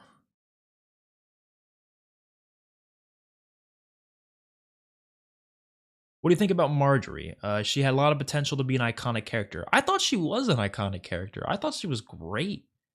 All the seasons she was in, even in season 3, I thought she was really interesting. I thought she was fine the way she went out. I didn't really had a problem with it. They could have done more with her, sure, but I don't know what else they would have done. Actually, yeah, they could have done more. Cause think about it, you could have had no, cause Cersei would have tried. Cersei would have had her killed no matter what. You know what I mean? But it could have worked if she was not there, maybe, and then Loras got killed, or maybe do the opposite where she gets killed and Loras doesn't, and then you would have a character who has really high motivation and want to kill Cersei now. I think that would be cool, but I don't know.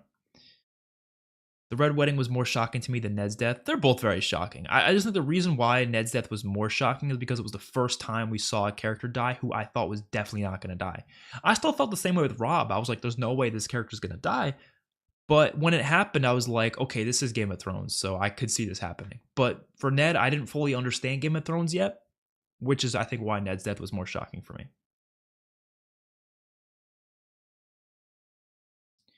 It made no sense for Dorne and the Iron Islands to not demand independence after what Winterfell did at the end. Yeah, I guess that makes sense.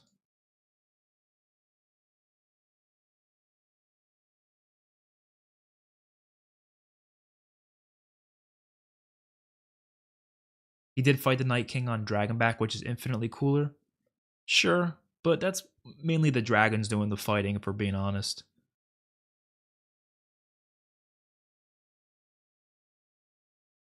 Have you finished the show now? Yes, Game of Thrones is done.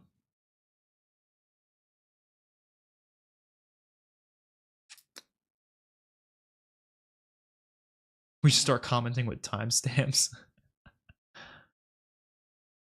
No, I'm pretty good at like knowing what people are talking about. Like if I see a certain comment, I'm like, okay, they're talking about that. Like it's pretty easy to tell sometimes.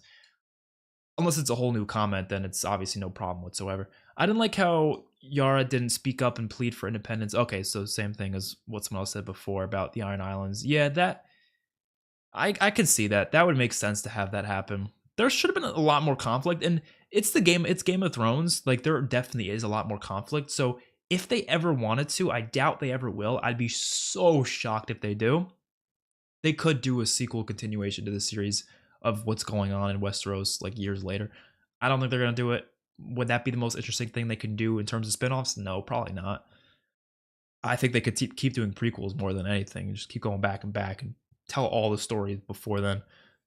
But if they want to go in the future later, maybe go like do what Star Wars did. Go like years in the future. I'm talking like like 100 years and do different characters. Or yeah, why not that? So it would be. I know it would, you know, be more interesting to maybe see like characters we already know and continue their stories. But if you want to have those character stories be done, go 100 years into the future and let us see what Westeros is like later on. Oh, that would actually be so cool. Now that's how they can continue Game of Thrones if they really wanted to.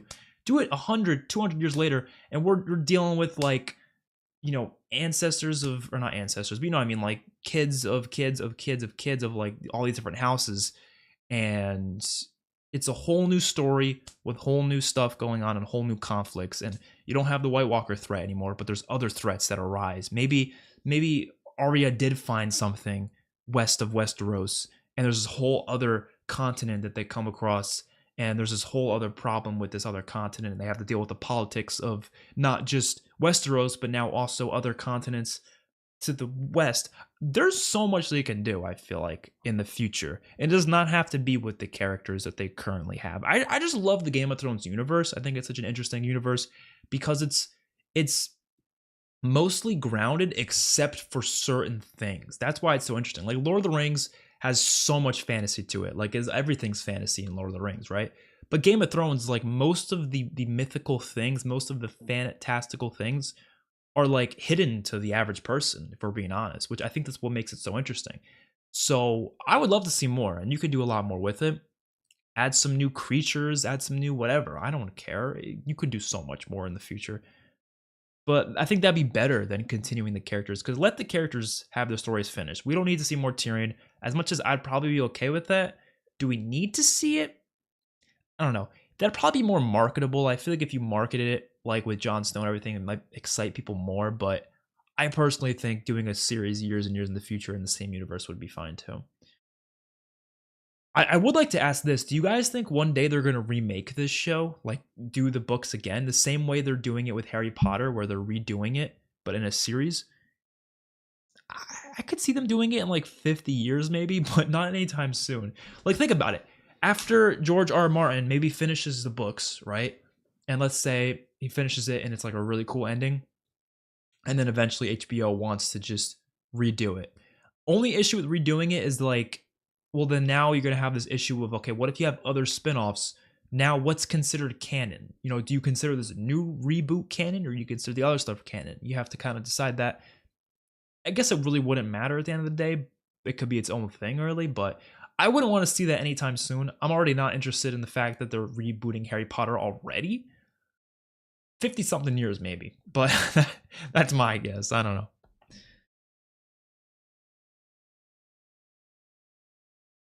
Best character arc for me, Theon.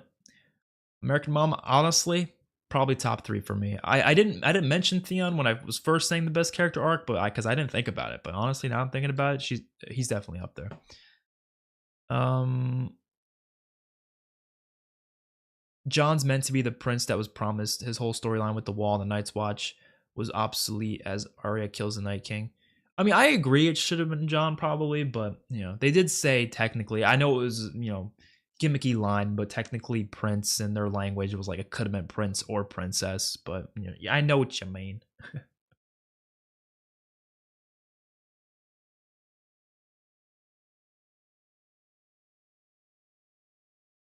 I don't want to slam the show mercilessly. I'm terrible at saying some words. I will say that when Danny rode Drogon for the first time, I felt like a kid again, giddy with the magic of that scene. Yeah, that was one of my favorite scenes. Season 5, episode 9. Loved that so much. Really, any scene she was riding a dragon, because they just had that amazing music, and it was just like just so cool to see. I loved it. Loved it. Yeah, Lena Headey. I'm probably not saying her name right, but yeah, she dated a bronze actor. I heard about that. Back in season 2, people told me about that, which is really interesting.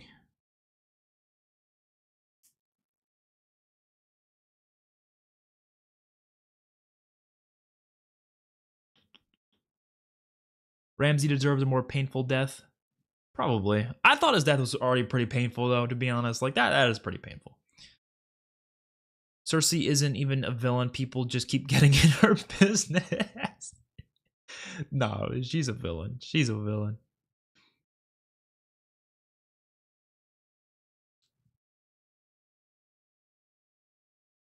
Yeah, when Mountain killed Qyburn, that was hilarious. I had to laugh when that happened. I just had to. Least favorite character? That's so hard because like there's really no characters that piss me off that much. I did say Grey Worm was my least favorite in the season 8 thing, but that was just like every season I kind of do like a joke for who's at the bottom type thing. Whoever just like pissed me off the most that season. But in like reality, it's just hard to say because like yeah, I could probably just choose like a smaller character who didn't really have a big role or something, but I don't know. It's never an easy thing to say. Favorite direwolf though, definitely Ghost. That's the easiest question of my life. Easily Ghost. What's your opinion on House of the Undying in season 2? I thought it was really cool. I would have liked to see more stuff like that. Those are like the warlocks, right? That's what those were. Like that guy was a warlock, right? And then in season 3 they had another one. I would like to see more of that type of stuff. John was definitely my favorite character. Yeah. Yeah, Tyrion and John are like almost tied for me personally.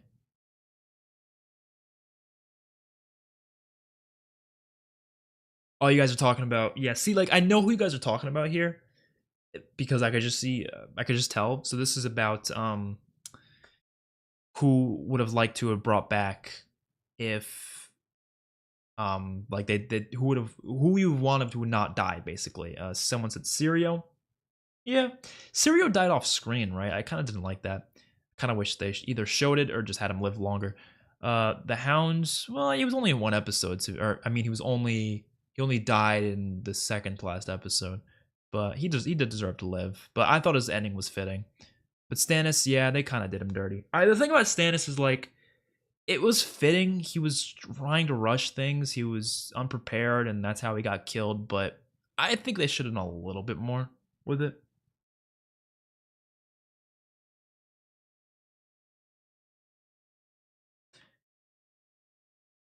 Have you seen the Game of Thrones musical? No, I don't think so. Or is that, yeah, the Coldplay thing? I haven't heard of it. I have not watched it yet, though. If you guys want to see me react to that, I could do that. That's why I haven't watched it yet because I wasn't sure. Um, yeah, Game of Thrones week to week with everyone would have been great. I do wish I was there, but you know, doing it for reactions was fun too. So I'm not gonna complain too much.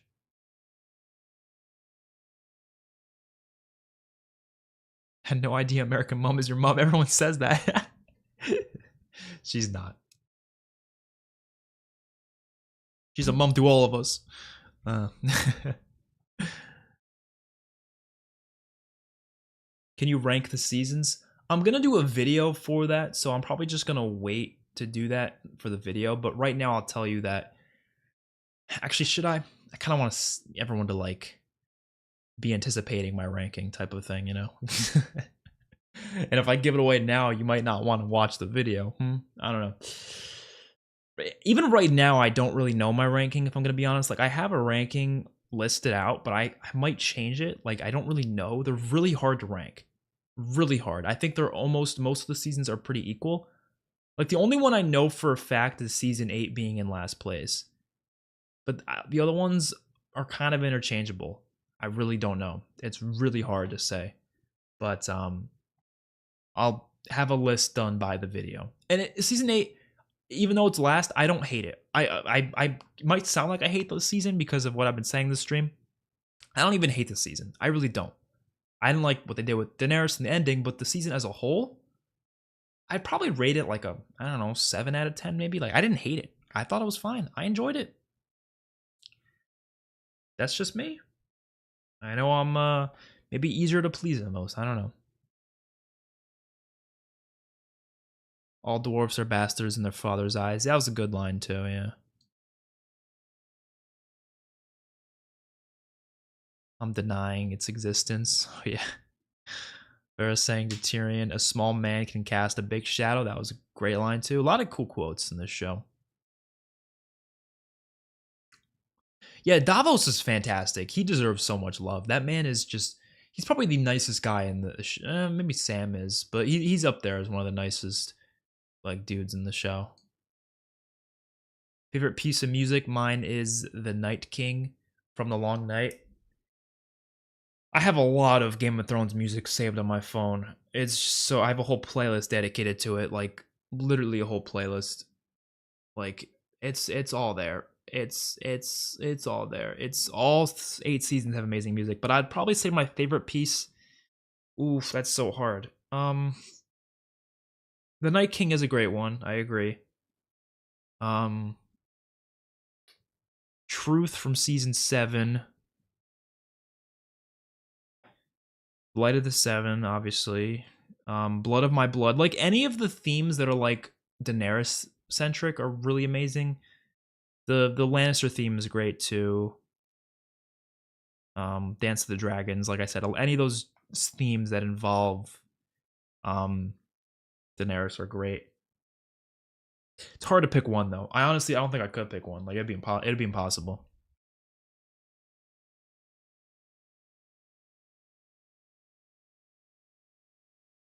All right, we're gonna go a little faster because yeah, we are not gonna get through this, and I'm gonna have to skip a lot. I'm sorry.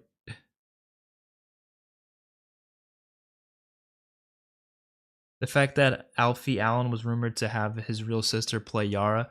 Yeah, I heard about that. That would have been kind of gross because there was that one scene. I mean, it would have worked if they didn't have that one scene, but you know, I guess they needed that one scene. So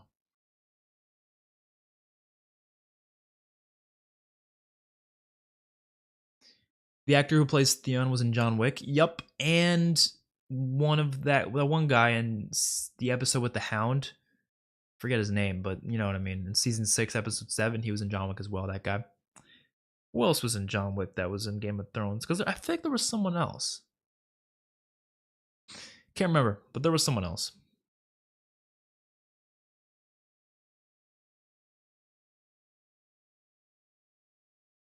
In Arya's series, yeah, that could have been cool too. Just seeing her explore west of Westeros. I'd have been fine with that. Tyrion had the best moments in the first 6 or 7 seasons or so, useless in season 8. Yeah, I definitely would say he's had some of the best moments in the show. What's your opinion on the show? Trash. It's a trash show. No, I'm kidding. Obviously. I guess I've been sharing my opinions this whole stream. But yeah, it's amazing. I love it. It's one of my favorite shows for sure. Opinions on Tywin? Amazing. Amazing. It's hard to call him a villain because, yes, he was a villain, but most of what we've seen of him, he's like not acting in a villainous role. You know what I mean? Like we saw him as mainly a villain when he was sending Tyrion to death, that kind of a thing. He was definitely a bad person. He was definitely a villain. It's just in terms of our, watching him, he never ringed as a villain for me for some reason. I don't know why that was until season 4 with that whole arc. But I guess it's because of how split up the storylines are, so you don't really get to see him go up against the heroes that often. Like, obviously, Ramsay, you have him go up against Jon, so he feels like a villain, right? But, like, Tywin, you don't really get to see that until the whole Tyrion thing, so, yeah. But he's fantastic. If you were the king, who would you name as your hand? Davos, probably. Well, Tyrion pre season earlier Tyrion definitely like season 2 Tyrion, but if we're talking at season 8, probably Davos. Even though he couldn't read, but he learned. He learned. Sharon taught him. Taught him. What was your favorite Game of Thrones episode ever? And what rating would you give season 8? Well, I just answered that actually just randomly. I said a 7 out of 10. But my favorite episode was definitely Battle of the Bastards, though. Top 3 best fighters in this show. Well, it depends what we're talking, because if we're talking like their peak physicality, probably Jamie would be like the number one. In terms of hit like season 1, before he got his hand chopped off, obviously. I don't know. Would I say John? I mean, John until the later seasons. I don't know about the earlier seasons though. Maybe John. I'm trying to think who else. Who else is like mainly known? It's really hard to say because they can be a really good fighter, but the show could just never really show it. You know what I mean? Like if they didn't constantly say Jamie's this amazing fighter, we probably wouldn't know because we never really get to see Jamie in his full fighting force, except for that one scene in season 1.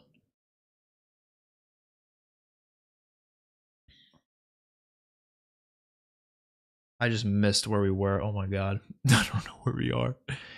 Dude, there's so many deleted comments. Okay, Arctic, I'm blocking you as well because, dude, you are apparently saying a lot that's deserving of getting hidden on this channel. Okay. We'll just block them. Sorry I'm not blocking them more recently.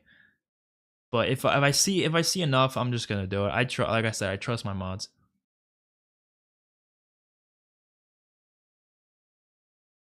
But I'm gonna have to ask I'm gonna have to ask some of my mods what the hell the conversation was, because now I'm just curious. Because I'm gonna assume they're talking to each other. That's just my guess. Okay, so where were we? I think I was around here. The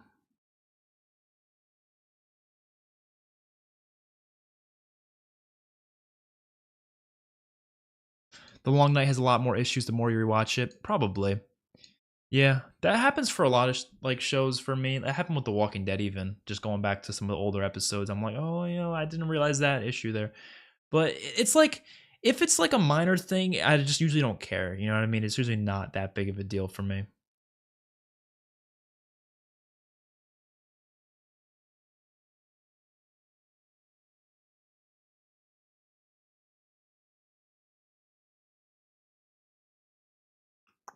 Honestly, YouTube should have better blocking systems because I don't think YouTube has like a best way to like block people.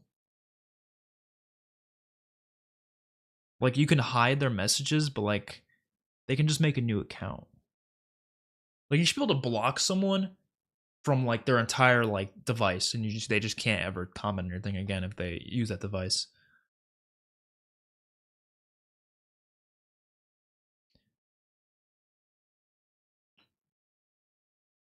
Favorite outfit or weapons? Ooh, that Daenerys outfit in season 8 or season 7 when she went to the north, that thing was amazing. Really, any outfit from Sansa or Daenerys was really cool. John's always wearing cool clothes.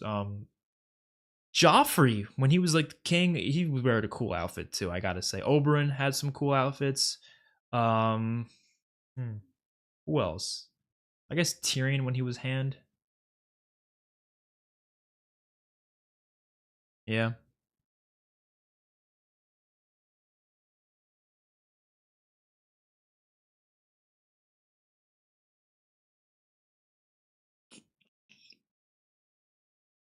D&D, those are the showrunners, right? Did intend a different ending with Dany pregnant, but it got leaked, so they changed it. Really?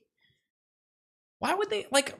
I don't like that mentality. Like changing it just because it's leaked. Like that kind of proves to me that like they want to just subvert expectations, sort of a thing. Stick to your guts. If you have a good idea and you like it, just stick to it. Not that I needed to see Dany pregnant. I did not need to see that, but I'm just saying, like, I don't know. I guess if you already had Cersei pregnant, do you really need Dany pregnant too? I don't know. That would have made things more complicated, though. It would have, but I don't know. Oh yeah, that Jamie quote about not caring about the innocence. Yeah, I didn't like that. I didn't like that quote. Did not fit his character too much. What do you think about Cersei's death? I mean, I would have preferred another character did it, but I was okay with it. I didn't really have a problem with it. I was like, okay, that's fine.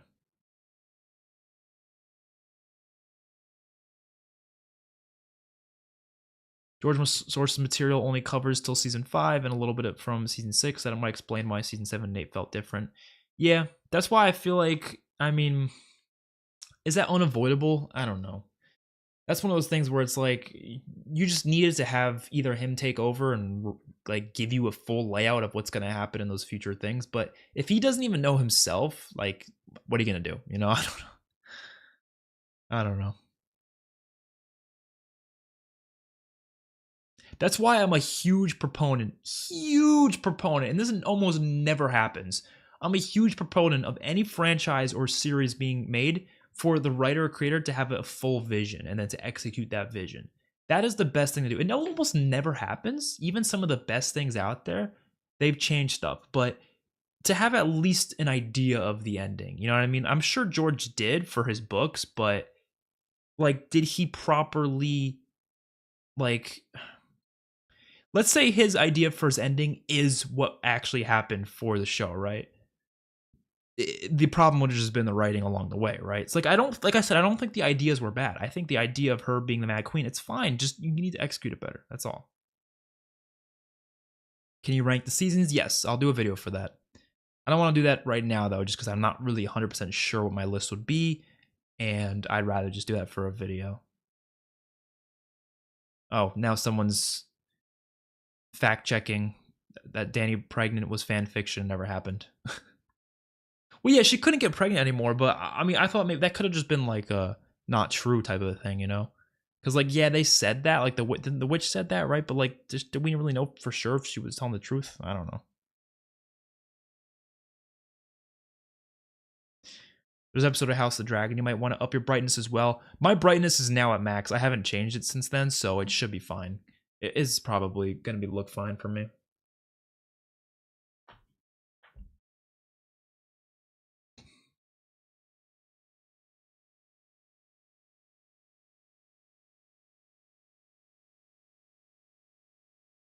The reason no one challenged Cersei after she blew up the Sept was because everyone that could challenge her was blown to 7 hells except for her yes men. Yeah, but there's could have been some people at least starting some sort of a like you know. I feel like something could have happened.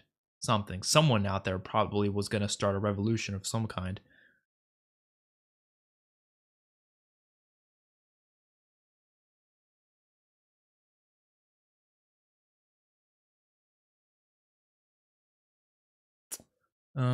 They should remake GOT as an animated series. That could work. That is true. The only reason why I would say that is because then you wouldn't have to worry about like it competing with Game of Thrones and being like, oh, it's too soon for a remake. You could have just been like, oh no, this is just like a separate like animated thing. That would have been fine. Yeah. You'd really have to set it apart though, you know. What do you think is the best character arc development in fiction? Probably Walter White.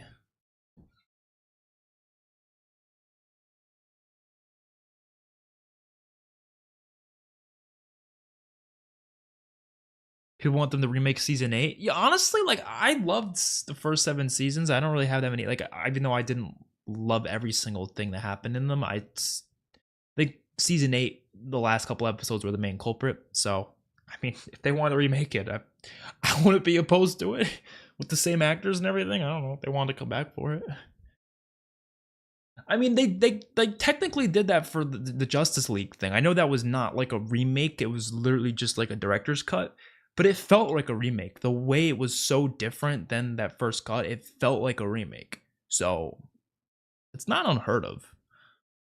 It would just, I don't know if they would convince all of them to come back, and obviously everyone's a lot older now. But I mean, age is not really a problem. What characters would look that different? I mean, you can just say there's a time jump. Just be, oh, there's a time jump. I don't know. You can make it make sense. You can find a way.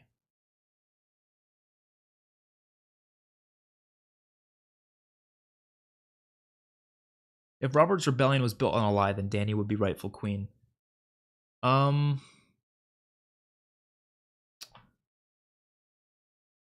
I guess. Hey, Axel, come on, man, come on. Don't be calling people idiots. We don't need to call people idiots.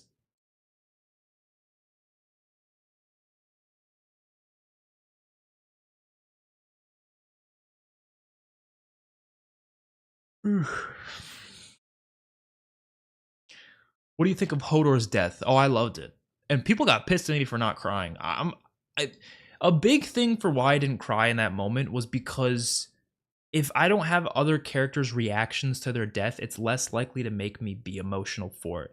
Like a lot of times when a character dies in a show, my tears aren't because of them dying, because it's fictional. It's not real. I know that.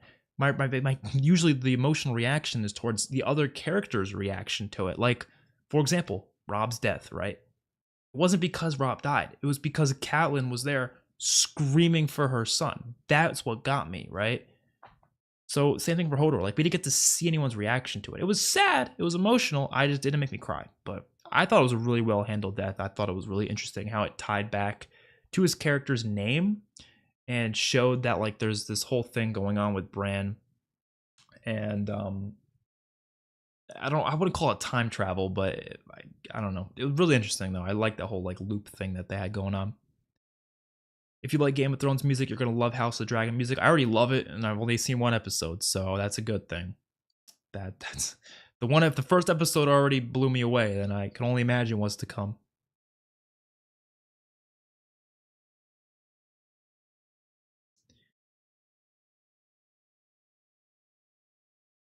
If you could visit any locations from Game of Thrones in real life, where would you go? Ooh, I want to say Winterfell, but probably King's Landing actually. Well, they exist, right? I think they're actually like those locations are like in Ireland or something. I heard somewhere around there, like Ireland, Scotland, that area. That's where most of it was filmed, I think. Sorry, I keep itching my nose. By the way, if you're wondering why I'm doing that, I don't know. I've talked about this before on stream, but I think something about talking a lot while also being a really warm environment makes my nose itch. I have no idea why, because I don't get this when I'm just normally in a warm environment, and I don't get this when I'm normally talking a lot. It's only when it's a mixture of it being really hot and I'm talking. Don't know why it is, but it's like a little itch, like right here. I have to itch it. So if you're wondering why I keep doing it, that's why. Because that shit is rough.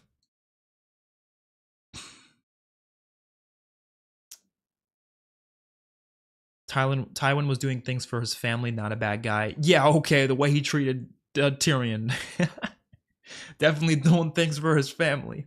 Maybe for his other family, but not for Tyrion, though. He was a piece of shit to Tyrion. So that's where he came in as a real villain for me, is the way he treated Tyrion and the way he was, sentencing him for a murder that he knows he probably didn't do. Were you as disappointed as Cersei and myself about no elephants this season? I guess a little bit. I'm a recent newcomer to your channel, and hands down, you had the best reactions to Game of Thrones I have ever seen. That is amazing to hear. Thank you so much. I also love how you appreciate Ramin Djawadi's. I cannot say his name probably properly, but I'm still gonna try. You're awesome. Thank you so much. And I hate how I can't say your first name here, but I'm gonna say your last part of your. I don't know if that's actually your last name, but Greenleaf. I'm gonna call you that. Thank you so much. But if you could, by the way, if I ever try to pronounce someone's username and I get it really wrong, just let me know how to actually pronounce it, because I would love to actually be able to pronounce these names. They're just arguing with each other. Yeah, about those messages being deleted. I assume it was something like that.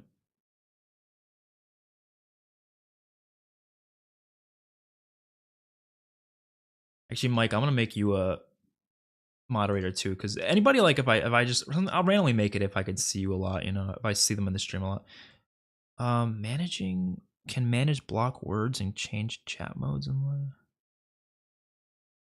I'm standard, I guess. I don't know about managing. I don't want anyone being my manager. I'm my own manager, okay?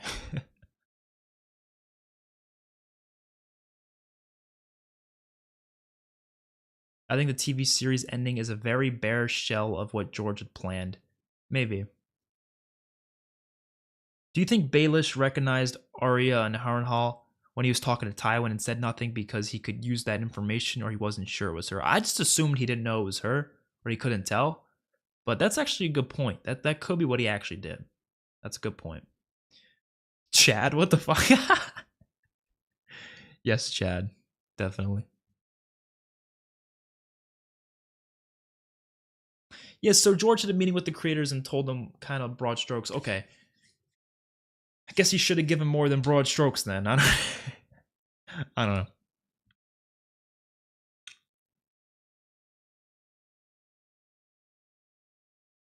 But I told you, I don't think like the seasons are that bad. Like even 6 and 7, I love those seasons. I do. Even 8, I said it was okay for the most part. So, which do you think is better, season 5 or 6? I like season 6 more. I think your perspective is different because you binge watched. Oh, definitely, that would change my perspective. Season 7 and 8 hurt to those who watched since literally day one. No, it doesn't come across as rude. That makes sense. It's obviously going to be different depending on who it is, but I don't think it's guaranteed though. That's the only thing. Like it's definitely possible someone to watch it the way I did and still hate those 2 seasons, or someone watched it the way you watched it but love those seasons. Like it depends. Anything can happen really. But I get what you mean though. I would have loved to see more Dorn locations. Exactly. I want to see more of Essos too. We could have seen a lot more of Essos, but I feel like 95% of Essos stuff was just in Marine. The library in the Citadel was cool. That's true. Karth was cool. If I could time travel, I would love to see Valyria. Yeah, that would be cool. A series about the doom of Valyria, that'd be cool. If it took place in Essos. Did I finally catch up? I think I finally caught up. All right, well, as I caught up, I'm gonna go to the bathroom real quick, and then we'll have another 10 to 15 minutes of the stream, and we'll call it a night. All right, so I'll be right back.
Oh, I should have refilled my water.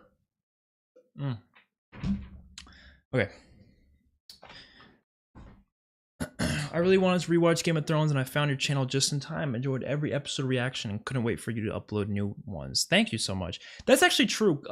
When I want to rewatch something like The Walking Dead, for example, like I always prefer doing it while just watching someone's reaction series, because like yeah, I could rewatch it, but like it'd be a lot quicker to do it this way, just watching like reactions and stuff. So I appreciate you watching them though. It's been a fun journey, and one of the coolest parts about finishing it is now getting to just freely watch YouTube videos on it. I get to watch reactions and stuff and not have to worry about spoilers and everything. So that's been really fun. I've watched a lot of reactions already. So if anybody's got any recommendations for reactions to watch, let me know.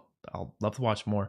It's rare I'm gonna sit through a whole series of reactions. I'll probably just skip to like my favorite episodes and stuff for certain channels, because it would take a long time to watch every single one. It's different when it's like, you know, they're already releasing them week by week or something like I currently was. But like if they already released all of them, like it'll take me a while to get through all of them. You know what I mean?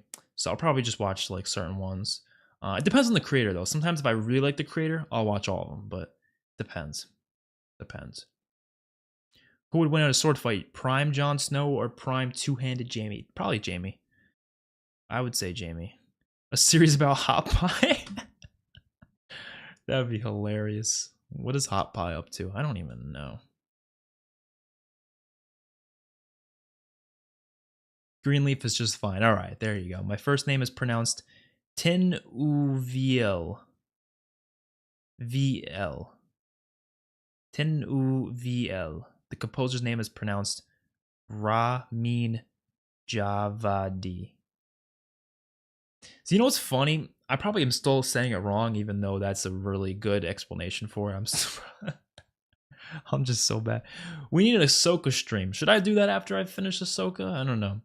I'm gonna rank every Star Wars movie and show, by the way, if anyone's curious about that.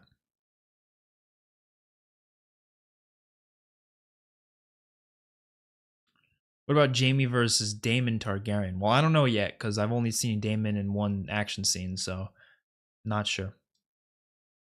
Do you like how honorable Jon is trying to save Rickon, not lying to Cersei about pledging himself to Dany? Yeah, I thought his honorableness was kind of like Ned's. I loved it. One of the best things about his character. What show are you starting next? It's not been said yet because I'm not sure. Ooh, $10 donation. I'll get back to your question in 1 sec. Donations priority. They have to be. Sorry. Pendergast did $10 donation. Thank you so much. Thanks for the stream and for all the Game of Thrones content. I appreciate it, man.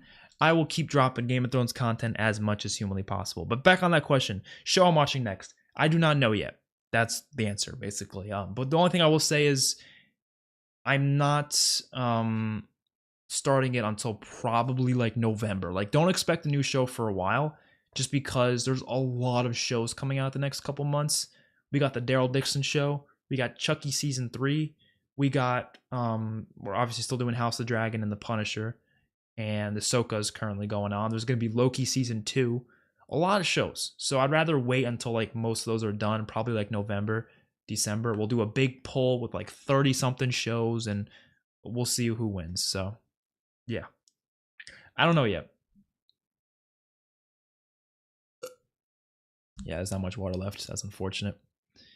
But thank you so much, Pendergasted, for that $10 donation. Really appreciate every little bit. Even just anybody being in the stream, I appreciate it. Like, you guys don't understand. Like, watching any of my videos, like, you know, I never thought anyone would, to be honest. So, when I first made YouTube videos, I did not expect views at all. And it took a while to get views, actually. I've been doing YouTube videos since, like, 2009, since I was, like, 9 years old. So, it took, like, 10 years to get actual views going on, you know? But I appreciate it. Are you going to, or maybe already are going to watch other Game of Thrones reactors? Yeah, so I'll just list off some of them I've already watched. Blind Wave, I've always loved their reactions, so I watched some of those. I'm not going to list off every single person because there's quite a few that I checked out. The normies as well, I used to watch their Walking Dead stuff, so I was like, I'll check out some of their Game of Thrones stuff. It's Primate, watch some of his. I like him. He's got good videos. Natalie Gold. That's about it. Just a couple that I've like watched a couple of their reactions, but not like, you know, I didn't watch like all of them because that would take a long time. That's not an easy thing to do. Which 1v1 fight in Game of Thrones you wish there would be? Jon versus the Night King, probably. Rickon should have ran in zigzags. Yeah, but I understood why he didn't. He's a kid. He didn't know any better. Like, that kid did not learn much. He's been out in the wilderness for the past couple of years. He didn't learn much, I'm sure, you know. Like, that's only something you learn if, like, you think about it, you know. He probably just wasn't thinking about it.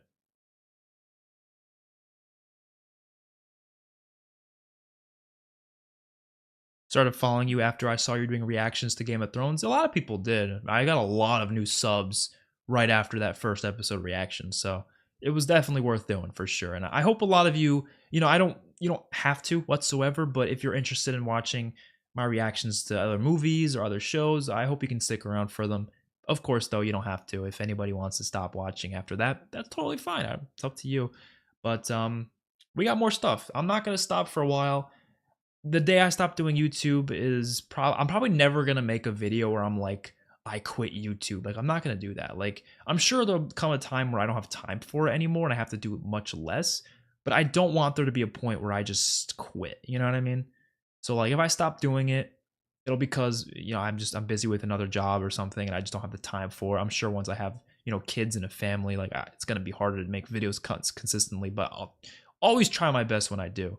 Unless my channel blows up, like if I blow up like 200,000 subs in the next day or something like that, like that's different. Then it's probably gonna be my job for a long time, and I'll probably have a lot of time for it forever. But currently, as is, I'm looking for I have a lot of other options going on right now. It's just it might not go on forever, but never gonna just fully say it's done. You know what I mean? That's something I will say. We'll look at some more comments. Was the John running into battle the biggest? Oh, that's what that meant. Meme quote moment from watching the show after us all. Wait, was the John running into battle the biggest? Oh, that's what that meant. Meme quote. Oh yeah. Do you mean like, because remember I mentioned that I've seen that GIF before of John like running into battle, or not really running, but he was like standing there. Is that what you mean? Because that was like I finally got to see what that scene was. I always wasn't sure. I wasn't sure if that was from this show or not, but I always thought it was. And then when John died in season 5, I was like, oh shit, does that mean that wasn't from Game of Thrones? Because I've always seen that GIF. I've never seen the scene, obviously, but I've seen the GIF, and I was like, oh. But I don't know.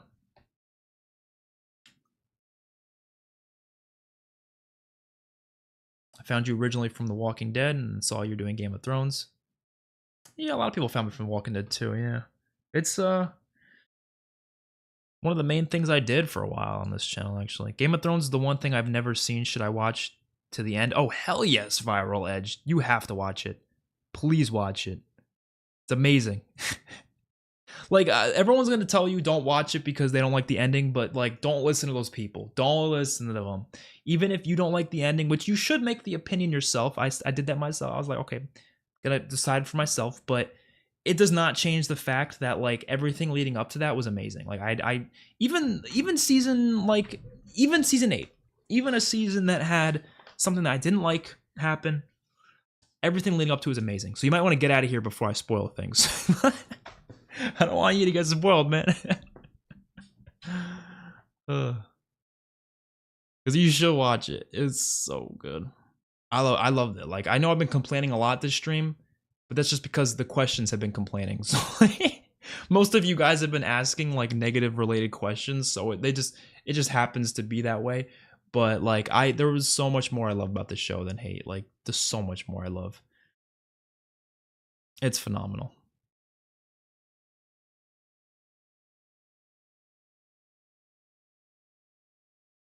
Yeah, I do see people hitting on season 5 to 7 a lot. I loved a lot of it in between there. I thought season 6 was one of the better seasons, actually. Oh yeah, no, don't worry. I'm like almost done with Andor. I'm like, yeah. I hate that I had to watch on my own, but like sometimes I have to do that. I feel bad doing that, but I have to sometimes. Most overrated character and most underrated character in Game of Thrones. Most overrated is hard to say because no, I mean it won't be that hard to say. Overrated would probably be I don't know who is like really loved from everyone that I've heard of. It's only really from you guys in the comments because I, wasn't on any sort of media regarding Game of Thrones, so I don't know who's exactly the most fan favorited.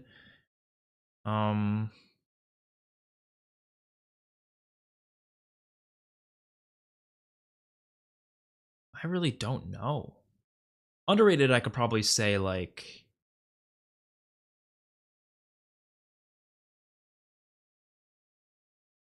I heard a lot of people hate Sansa. Maybe she'd be the underrated one then.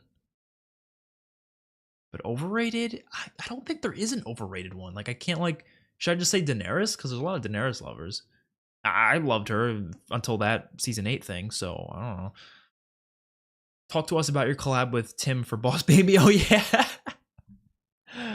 This is not a Game of Thrones related thing. I'll just mention it real quick though, because yeah, I don't know if you guys saw that, but Timothy Reacts' YouTube channel, we did a little collab for Boss Baby, which is the first collab I've ever done, like for this channel. I guess I technically did one Or like I've done that for like my gaming channel before, but in general, like this is the first thing I've really done for a reaction thing. It was on his channel, not mine. He just asked if he wanted to do a collab for something, and we talked about it, and he listed off some movies he was doing, and we thought, well, it'd be kind of funny if we did Boss Baby, so let's do Boss Baby. Collabs are something I'm always open to doing. Like I'm never against them. It's just it has to be with the right person. I'm not just gonna do it, and it's not about views. You could have like two subs, and I'd still collab with you. It's not about views. It's more so about like, do I already know you? Kind of like I already knew Timothy. Like not that like I know him. I mean like I've seen his videos and I've talked to him before on DMs and stuff. Like I've already kind of known him, so that's why I did it. But like if I don't really know you and you just kind of came up and said something in my DMs about collabing, like, it doesn't even matter how many subs you have. I probably wouldn't do it right away. I would need to get to like know the person first. And when I say get to know them, I mean just like watch some of their videos and stuff. I don't mean like go out to dinner or something like that. I told you, like I never really, all I knew about Timothy was just watching some of his videos and DMing like once or twice. But that was enough for me to like trust the person enough to be, oh hey, I'll do a video with them. You know what I mean? That's the way I see it. It's not about views, none of that. It's just about, am I going to actually, want to do this with this person? Because if it's someone I don't know, it could turn out terribly. You know what I mean? So, what did you think of the ending? So, I thought the ending was disappointing. It was kind of rushed, but it was not like, it did not ruin the show for me. That's the way I see it. And there were certain aspects of the ending because there's so much to the show. This show is massive. There's so many little things about it.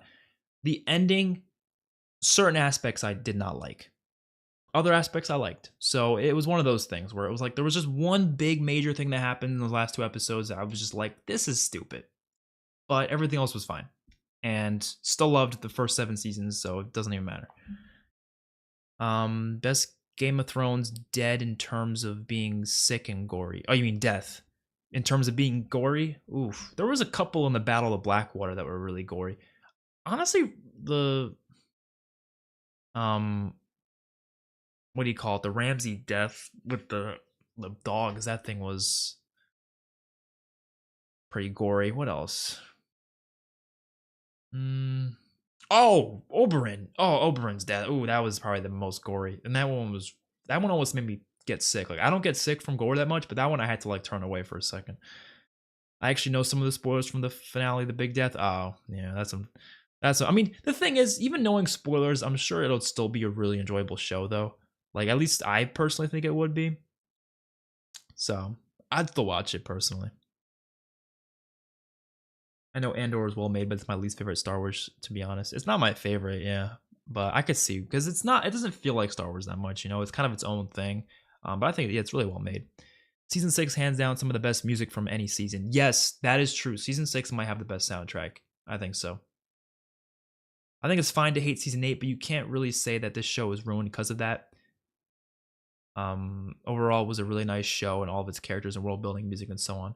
Yeah. I mean, if someone says it ruins the show, like that's their opinion. I'm not gonna hate them for it, but like I just don't really get it though. You know what I mean? It's one of those things. It's like I don't really see why it was ruining it for you. Best use of music in the show.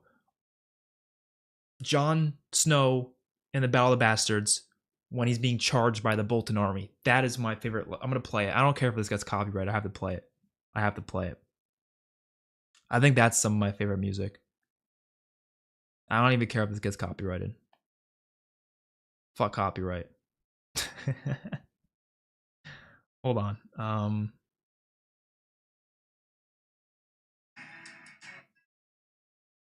This part. Oh, it's so good.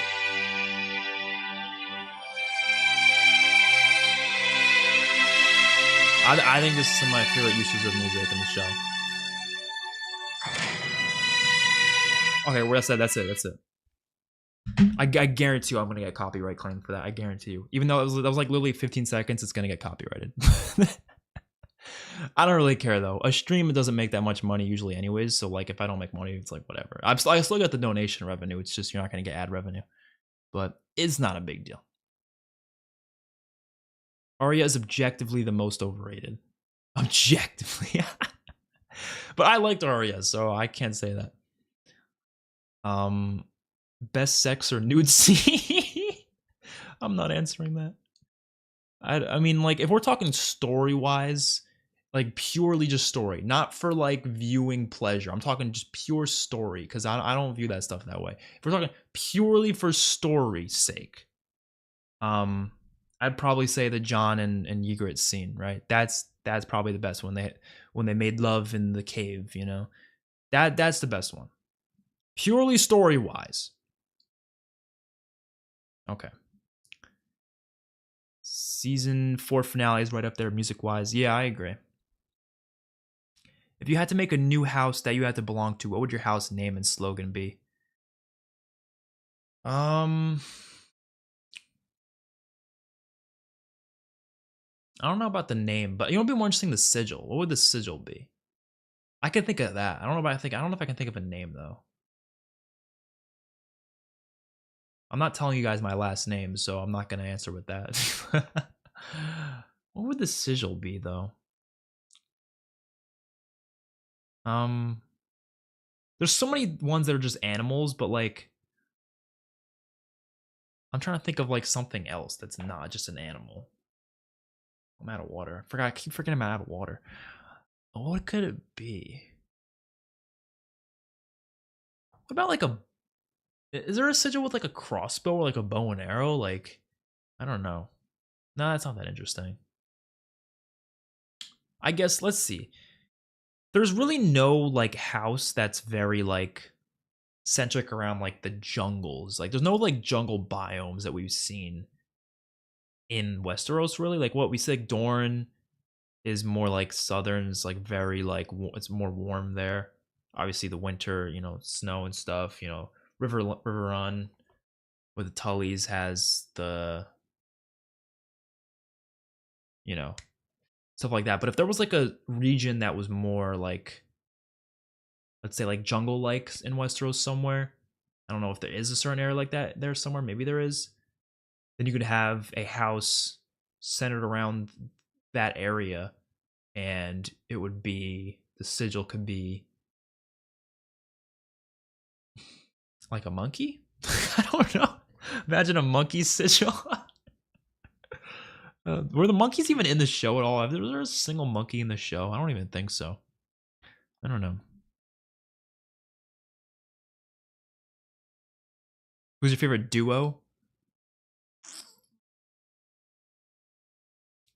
I want to say Tyrion and Bronn, and then eventually became Jaime and Bronn. I could also say Jon and um Sam in the earlier seasons, maybe. No, I mean, yeah, I'll just go with Tyrion and Bronn.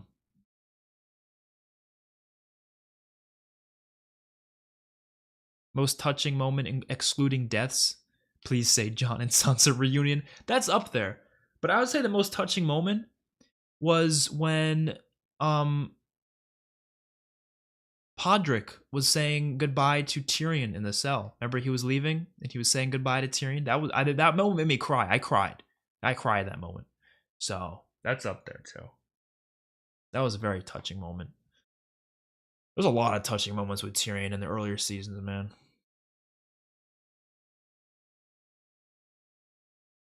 Tormund and Jon are my favorite duo. Oh, they're great too. Will you do a short live after season 1 of House of Dragon? Maybe. I could. Possibly. That'd be fun. Yeah, Oberyn. His death was crazy. I think most people hate The Long Night because it felt like a lot of characters had plot armor and the overall execution was kind of nonsense, like the Dothraki charging, knowing they would get revived. Yeah, I guess.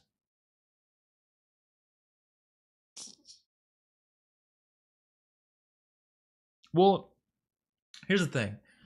In terms of like plot armor, I feel like most battles had that. Like, I know there's the whole like, oh, anyone could die, but like plot armor is such an interesting conversation to have because I mean, it exists in everything. Like, obviously, like you're not going to kill off a main character, but you have to just make the scene work. So so not so it's unrealistic that they die. You just or do they not die? You want it to be realistic that they were able to get out of this situation, but it could be like coincidental, like, oh, they got lucky sort of a thing. And I'm fine with that. As long as it's realistic, as long as it could happen, as long as it's physically possible, you know, that sort of thing. But yeah, there were some moments where it was like, okay, this person's covered in whites and they somehow get out alive. That I could see that was definitely a problem.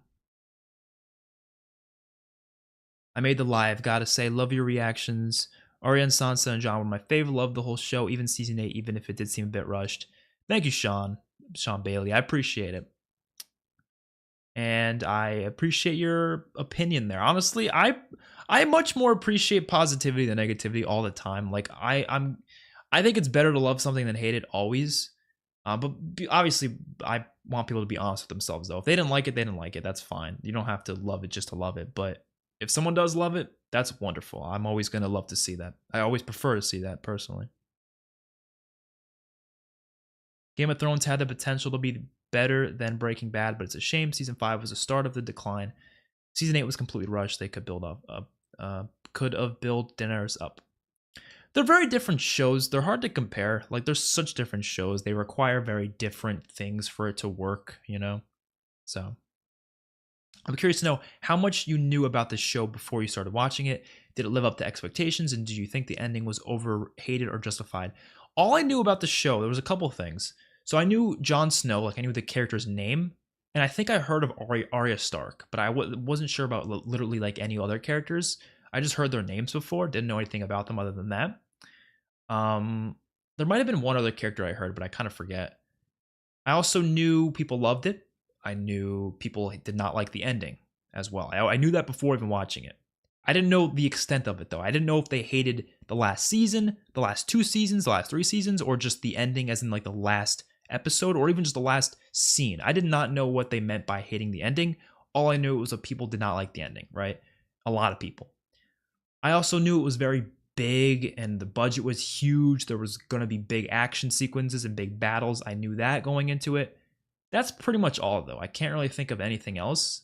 Like I said, I saw that one gif of Jon Snow where, you know, the Bolton army's charging him, but I didn't even know it was from that show for sure. That's pretty much all I knew. I can't really think of anything else off the top of my head. Nothing specifics when it comes to spoilers, so that was great. That's why it made for such good reactions, you know? Like, there's some shows I don't do because I know too many spoilers, so I just don't react to it. I said that for the Clone Wars. I didn't react to the Clone Wars because I already knew most of the spoilers. Except for the last 4 episodes. I decided to do the reactions to them because I didn't really know anything about them. By the way, you're going to see those in a couple days if you're interested in seeing them. But for the most part, like, if I already know too much about it, I just don't want to do reactions to it because then it's just not fun. It's like, I'm going to be honest with you guys. I'm going to tell you what I know. So, yo, $30 donation from Greenleaf. Thank you so much. Thank you for being here. I look so forward to continue watching House of the Dragon with you, including your other reactions. Thank you so much. That's what I love to hear. I love to hear that you're sticking with the channel, watching the other stuff that we're doing. You guys can let me know how many House of the Dragon episodes there are, by the way, because I don't actually know. I don't want to look it up because obviously trying to avoid any searching up of the House of the Dragon to avoid spoilers. But let me know how many episodes because I actually still don't know that. And probably will be done. I'm sure it's less than 10, so I'll be done within a month with it, and then we'll be looking forward to some new shows after that. But thank you so much. I really appreciate the donation because everything helps. Every donation I get, like, it just makes it so much easier to spend more time on this stuff because it justifies the amount of time I'm spending on this because obviously, like, humans need to make money, obviously, to survive. We need money. So I'm able to spend more time. Every time I get more money, I'm able to spend more time on things. So if there's a month where I'm doing really good on YouTube and like everything's going great and there's a lot of views and stuff, I'm able to spend more time on it. That's just the way it is. So if you want to see more videos, the best way to support me is just liking the videos and just watching them, really. And obviously donation is like an extension of that. Like, you don't ever have to do any of this. To never feel like you have to do it. But I'm just saying it allows me to, you know, spend a lot more time on this. But like I said, just watching is enough of support, to be honest. So thank you so much, Greenleaf.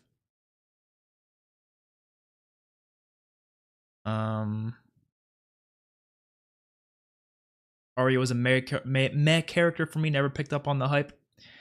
I just think, you know what it is? I think I just like watching characters who are badass that don't really like normally would have been badass. You know what I mean? Like, as little, like the children in general, right? Usually you're not expecting a child to be badass. You're not expecting them to fight and kill people and stuff.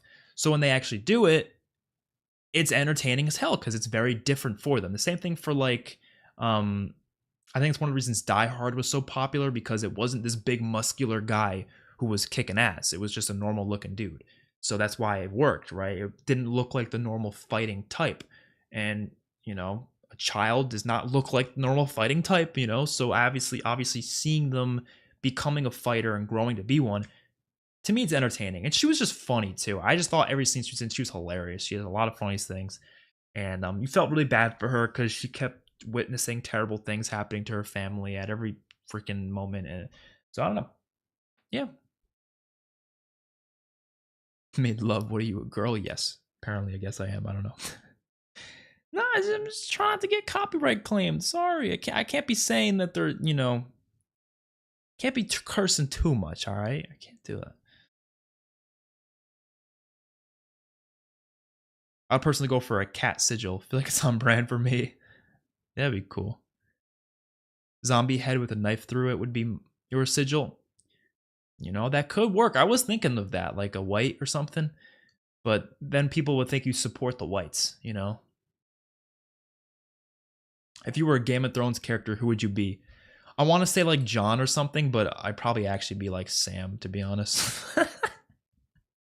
No, probably. I don't know. I really don't know.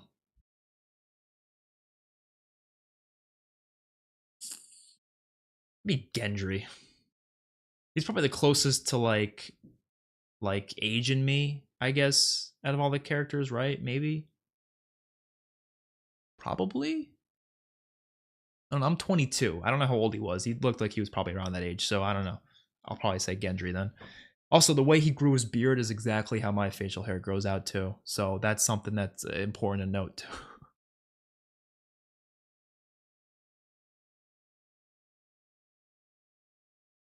The gray water is an area like you describe. It's where the reeds live. Oh, really? I gotta look at the map again because I want to see where that is exactly. The closest place in Westeros we can call centering around a jungle is probably Greywater. Yep, it's where Jojen and Amira live. Okay, I would have loved to have seen it then. Let me look up the Game of Thrones map again. So I want to see exactly where this is on the map. Oh, there's like interactive maps. That's so fucking cool. I'll pull it up. Hold on. I don't know if you guys can see it most of the screen, but actually I'll move to this. Okay. So what was it called? Greywater.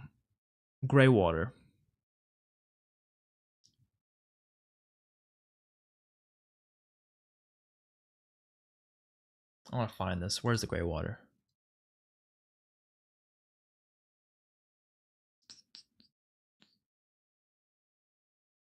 Oh, this is awesome. It's a really cool map. Oh, can I type it in? Oh. Wow. Take me to it. Wait, what are you doing? Why is it white? Where's the screen? What? Did it crash? I don't know. Why is it not taking me there? I think I keep crashing the site. I don't know. Okay, I guess I have to find it myself because typing it in doesn't seem to work. Oh, you can't see on the screen. I'm typing it in on this side over here. Oh,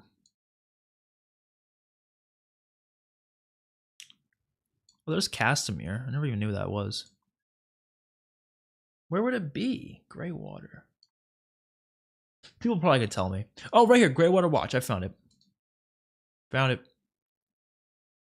Oh, this is cool. And it gives you some info on it. Wow.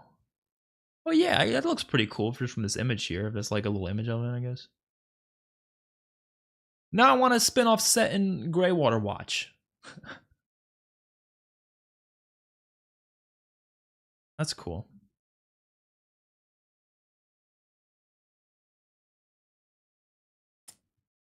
This map in general is really freaking cool. Whoa, whoa, that goes far back. Whoa!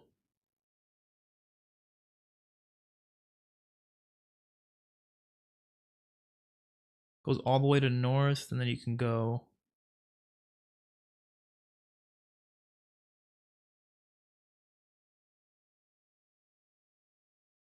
I'm sorry, this is just really cool. What is this? What island is that? Essos is huge, by the way. Like, look how freaking big Essos is.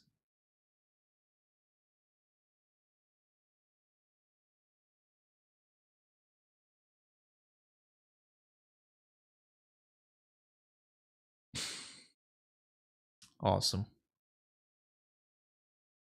Okay. Let's go back to the other layouts.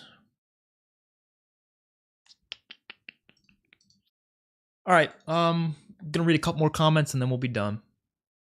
We will be done really shortly. How did you like Podrick's song? It was beautiful. Beautiful. I had no problem with Danny snapping and burning King's Landing. The population was rotten. Damn.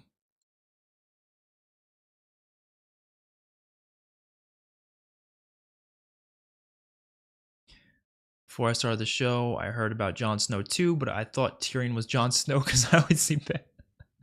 Oh, that's funny. You think the end of Game of Thrones was a little weak in storytelling compared to other seasons? Yeah. I did answer that before, but yeah, I did. I think there was definitely a better way to tell. I think it was the weakest season. Still loved it though. As a whole. But yeah, the ending itself, I was a bit like, yeah, that's just not a good way to end it in my opinion. Just in terms of certain characters like Daenerys. Top or 10 House of Dragon. Okay, so there's 10 episodes. Nice. Honestly, I was thinking it was gonna be less than that, but that's good.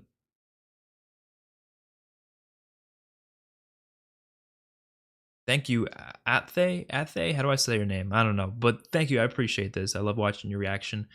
Everyone will have different opinions on the ending of Game of Thrones. There was some great stuff in season 8, music, cinematography, and the acting. Agreed.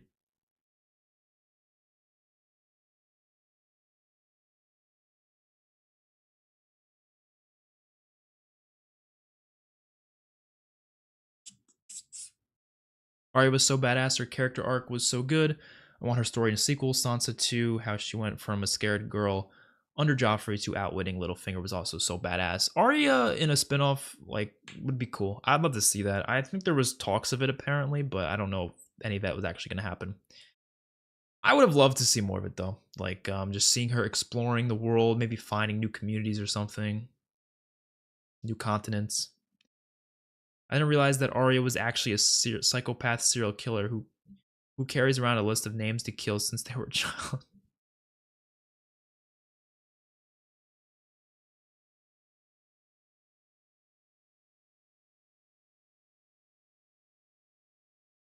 All right. I'm gonna end it here. Just a little announcement. House of the Dragon, of course, we're gonna get back to that as soon as we can. I can't promise how many episodes there's gonna be per week or anything like that. It might just be like one per week, maybe like two sometimes. It really just depends how fast I can get through it. But I can maybe hit even 3 per week if I really have the time for it. But it just depends on the week. So no promises on House of the Dragon. But like I said, gonna get to it as soon as I can, especially once September hits. We of course have more of the Punisher reactions, a lot of movie reactions. We're gonna do a bunch of Game of Thrones related videos the next couple weeks as well. And Ahsoka, new episode tomorrow. Excited for that. Clone Wars reaction for the last couple episodes. I'm gonna be uploading that as well. So yeah, thank you all for watching. Oh yeah, of course, if you want to check out my other channels as well, I have a bunch of gaming videos I'm planning there. I'm planning to play Spider-Man on the PS5. I just purchased a PS5. I'm gonna play Spider-Man eventually. The Last of Us as well, which I've never played. The Last of Us Part 2 maybe even, and some other games I might play. All on my other channel, Expert Fusion 2, link in the description to be to that channel. And then my other channel, Call of Duty related stuff. If you're interested in Call of Duty related videos, go check that out as well. multiplayer, zombies, all that good stuff. I will see you all in my next one. Thank you all for watching. Thank you all for the donations as well. Peace out.